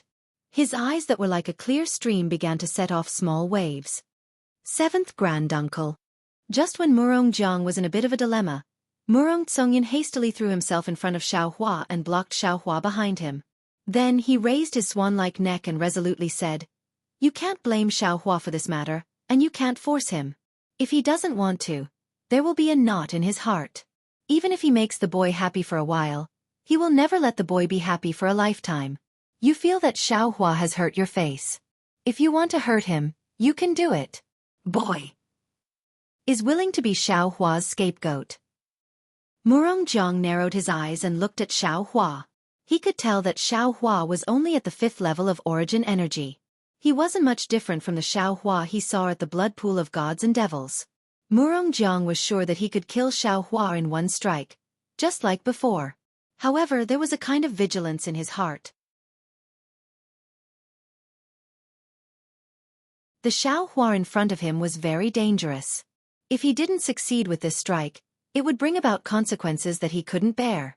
Seeing Murongtsongyun blocking his right hand and giving him a way out, Murongjiang sternly said, All right, Yun-er. Since you have pleaded for leniency, this old man won't make things too difficult for Xiaohua. Moreover, this old man can give him a period of time to consider. If he still doesn't reply after the Star Moon Palace, then this old man won't let him take a single step into my Murong family. Yes, thank you, 7th Granduncle. Murongtsongyun hurriedly expressed his thanks. With a distressed expression, he turned to Xiaohua and said, Xiaohua, I don't know how to explain it to you. If you want to ask something, as long as it doesn't involve my Murong family's secrets, I can answer. I only ask that you can understand my heart. AI, forget it. Xiaohua sighed and shook his head. This Xiao was wrong. The past is the past. If I want to use the past to look at the present, how can it not be a joke? If you still want to see this Xiao in the future, then don't do these meaningless things. This Xiao will take his leave. After saying this, Xiaohua didn't say anything else and turned around to leave. Xiaohua. Murongtsongyun turned around and chased after him. Seeing Xiaohua's figure floating out of the pavilion, his face was filled with disappointment and surprise. 7th Granduncle. Murongtsongyun stopped and turned to look at Murongjiang. He whispered, Do you think? You all go out first, don't let anyone else in. Without waiting for Murongtsongyun to finish, Murongjiang interrupted him and said to the other Murong family disciples in the pavilion, Yes. Several Murong family disciples answered and hurriedly left. At this time, Murongjiang asked, Yun-er, where did you meet Xiaohua? Just a moment ago, the boy came out of the Zhongsun family. Murongtsongyun explained the situation of meeting Xiaohua and then asked, 7th Granduncle, the boy felt that Xiaohua seemed to have noticed something. It's not just noticed something. Murongjiang coldly said. From his tone, you still don't know? He's already a bit wary of our Murong family. The boy also didn't think. Murongtsongyun said with some regret. The boy did something wrong that made him suspicious. He's a character that the people of Xiao country worship as a god. If our Murong family can win him over, it will certainly be of great use to our Murong family's development. You're too idealistic. Murong Jiang faintly replied. The so-called Shao country is nothing more than an ideal place for the secular people. In the eyes of cultivators like us, it's just a chicken or a pottery dog, not worth mentioning. If it weren't for the fact that the scholars of several families mentioned Shao country before, all the families would have some scruples about it. I'm afraid that Shao country would have already been invaded by the nearby Confucian country. This Shao Hua. If he doesn't go to Shao country, not only will the Immortal Palace send a crusade, but the nearby Confucian country will also send troops. He will only die. Shao country will only perish. Yes. Murong Tsongyun nodded. The boy also knows this, so he wants to seize the opportunity to take down Shao country. Speaking up to hear, Murong Tsongyun was suddenly startled, his face somewhat pale, and anxiously said, "Seventh granduncle," the boy remembered, wasn't Shao Hua suppressed by a demon king? How could he suddenly appear here? He must have suspected it because of this matter. AI. The boy had already told second granduncle when he received the news. Shao Hua is very strange. He actually didn't die after falling into the demon god's blood pool. There must be something fishy about him. If we can save him from the demon king. How is that possible? Murong Jiang coldly said. You think only you know the importance of Shao Hua and Shao country. The other families also know about it. But what kind of place is Bai Qingyu? Not to mention that the demon king already has the strength of an 8th grade origin energy realm.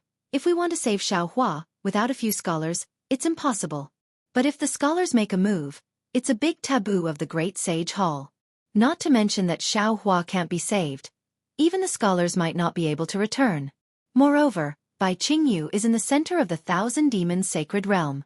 If we Confucian cultivators want to go in, without an organization like Zhai Xinglu who is very familiar with the Thousand Demons sacred realm, it's very difficult to not be discovered by the demons.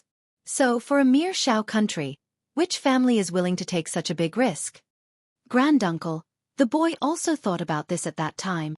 Murong Tsongyun was still vexed, but the boy bumped into him too hastily. The boy didn't think about how the boy would answer if the demon king asked why he didn't save him. So the boy simply pretended that he didn't know anything. Perhaps because of this matter, the demon king saw something? You're tuning in to the Xueqi's Martial Arts Saga YouTube channel. Don't forget to subscribe and join us on this journey to catch the most captivating stories.